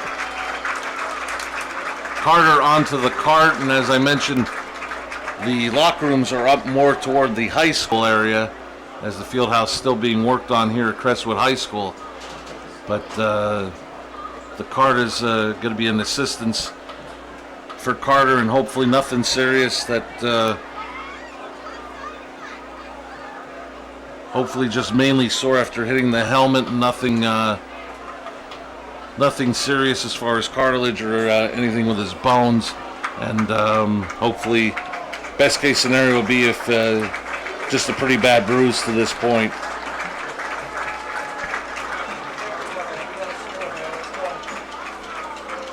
And actually what they might even do, if they don't consider it too serious, they may just take the cart over to the sideline, let him continue to watch the end of the game, and then take him up by cart to the locker room. Yeah, the trainers will obviously make some kind of determination on the sideline and see what they need to do as the cart, it's behind the bench of Wilkes-Barre area. Ball placed at the 10. Wolfpack will now try to match the score and the extra point in this first overtime. So the Wolfpack in this possession need a touchdown and an extra point to tie and force a second overtime. Or Coach Cinti could get the touchdown and roll the dice and go for 2 in the win. But they got to get the score first. First and goal from the 10. Cam Taylor will start the overtime at quarterback. 3 receivers to the bottom of your screen, and now McCoy in motion. They give to McCoy. McCoy is going to the end zone for a 2 Italian Guys Pizzeria. Touchdown! I'm going to tell you one thing. There was a great block on the corner, and we're going to get a chance, hopefully, to take another look at that because I didn't get a number, but there was an excellent block on the corner. Now we're going to see what Coach Cinti, here you see it, Marty. Number 44. Noah Taylor, who's made some big plays in this second half. I'll tell you what. Big block that you pointed out, Joe. Excellent block. That made the play. Coach Cinti has taken his only time out of overtime. This may be backside down a block. Best play that you could come up with. They may be going for 2 in the win. Well, would I do it? Probably not the first overtime. But if you think you have some momentum, they say, might be a good time to go. So I'll be placed at the 3. This is a Sacco Chiropractic extra point. And I'm going to tell you something else. I talked about getting their players, their running backs on the corner because they have speed. They can get up the field. That play right there just proved that.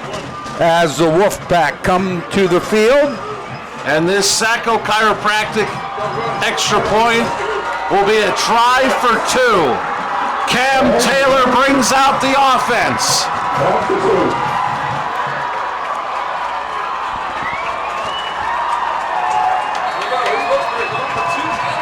This is for the ball game. Wolfpack shift to the right side of the formation. Taylor keeps, dives, and no signal. No signal yet. The Wolfpack are on the field. It's no good. No good. Crestwood wins. 28-27. As the Wolfpack went for 2 in the win, and the Comets stopped Taylor shy of the goal line. We're going to get a look at that, Marty. I want to take a look at. They shifted. Now they went. I'll tell you what, as I look back, the pressure in the backfield, I don't know if we can see that again. I'll ask our people if they can run that again. But there was quick pressure in the backfield, and they're going to do it. That's great, fellas. Right here. That pressure right there by Caparucio. It was just a stumble. That might have been what stopped.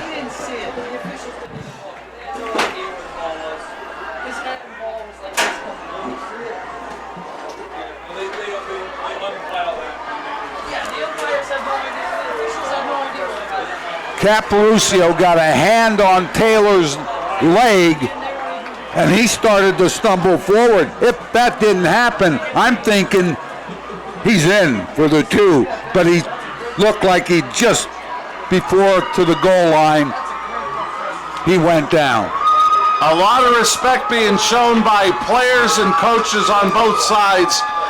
And as I said, in some parts, maybe not an artistic thing of beauty, but a very exciting ball game to start the season for both teams.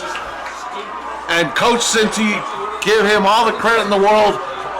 And I know a lot of times when it works, you're a genius, and when it doesn't, you look like an idiot, but I give him credit. He saw the opportunity. They got it to 1 in overtime. Go for 2 in the win. Let's not prolong this. And they just came up a yard short. Leave the beauty to Michelangelo. I'll take the W. And as our good friends would say in a pregame interview, when Mr. Thompson would ask Coach Curry, what do you need to do to win tonight? 1 more point than the other team. Exactly right. Good ball game, enjoyable for first game of the year. We're going to look at the Arc Electric, the Wire Guys player of the game, and we went with the workhorse tonight, Ryan Miller. He ended up getting the game-winning touchdown in overtime on 4th and goal. 30 carries, 135 yards in that game-winning touchdown for Miller. As it turns out, after the defensive stop on the 2-point try, the Crestwood Comets hold on for a 28-27 victory over the Wolfpack of Wilkes-Barre area, as the Comets send head coach Ryan Arcangeli to start his career 1-0, as the team and now student body rushing the field to the left corner of the end zone. And I don't know if we'll get a look at that game-winning stop for the defense one more time on the S.J. Kowalski replay. Our crew did a great job tonight, by the way. Thanks for running that back for us. It was, and here we see a different angle of it. We're going to go through the highlights. We're going to start in the opening quarter. Crestwood goes 12 plays, 79 yards, capped on the pass play by Petrosky to Naminsky, and I guess we'll get back to the full game highlights in a little bit.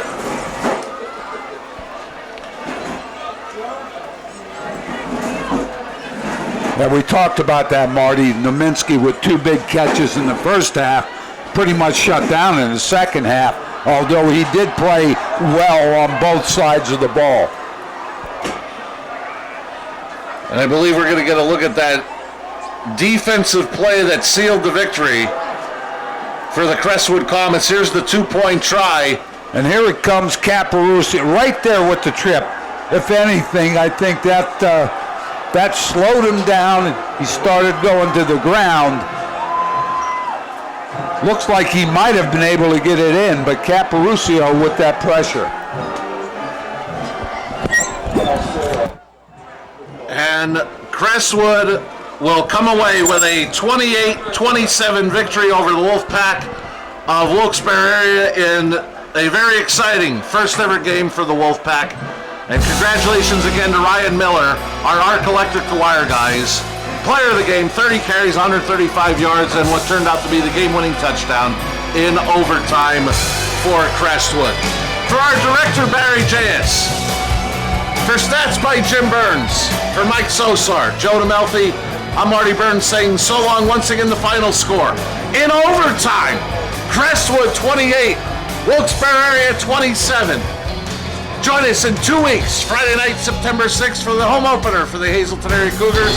They'll play host to the Dallas Mountaineers. We'll be on the air in 2 weeks on Friday, September 6th at 7 o'clock, Dallas, Hazelton area, here on WYLN.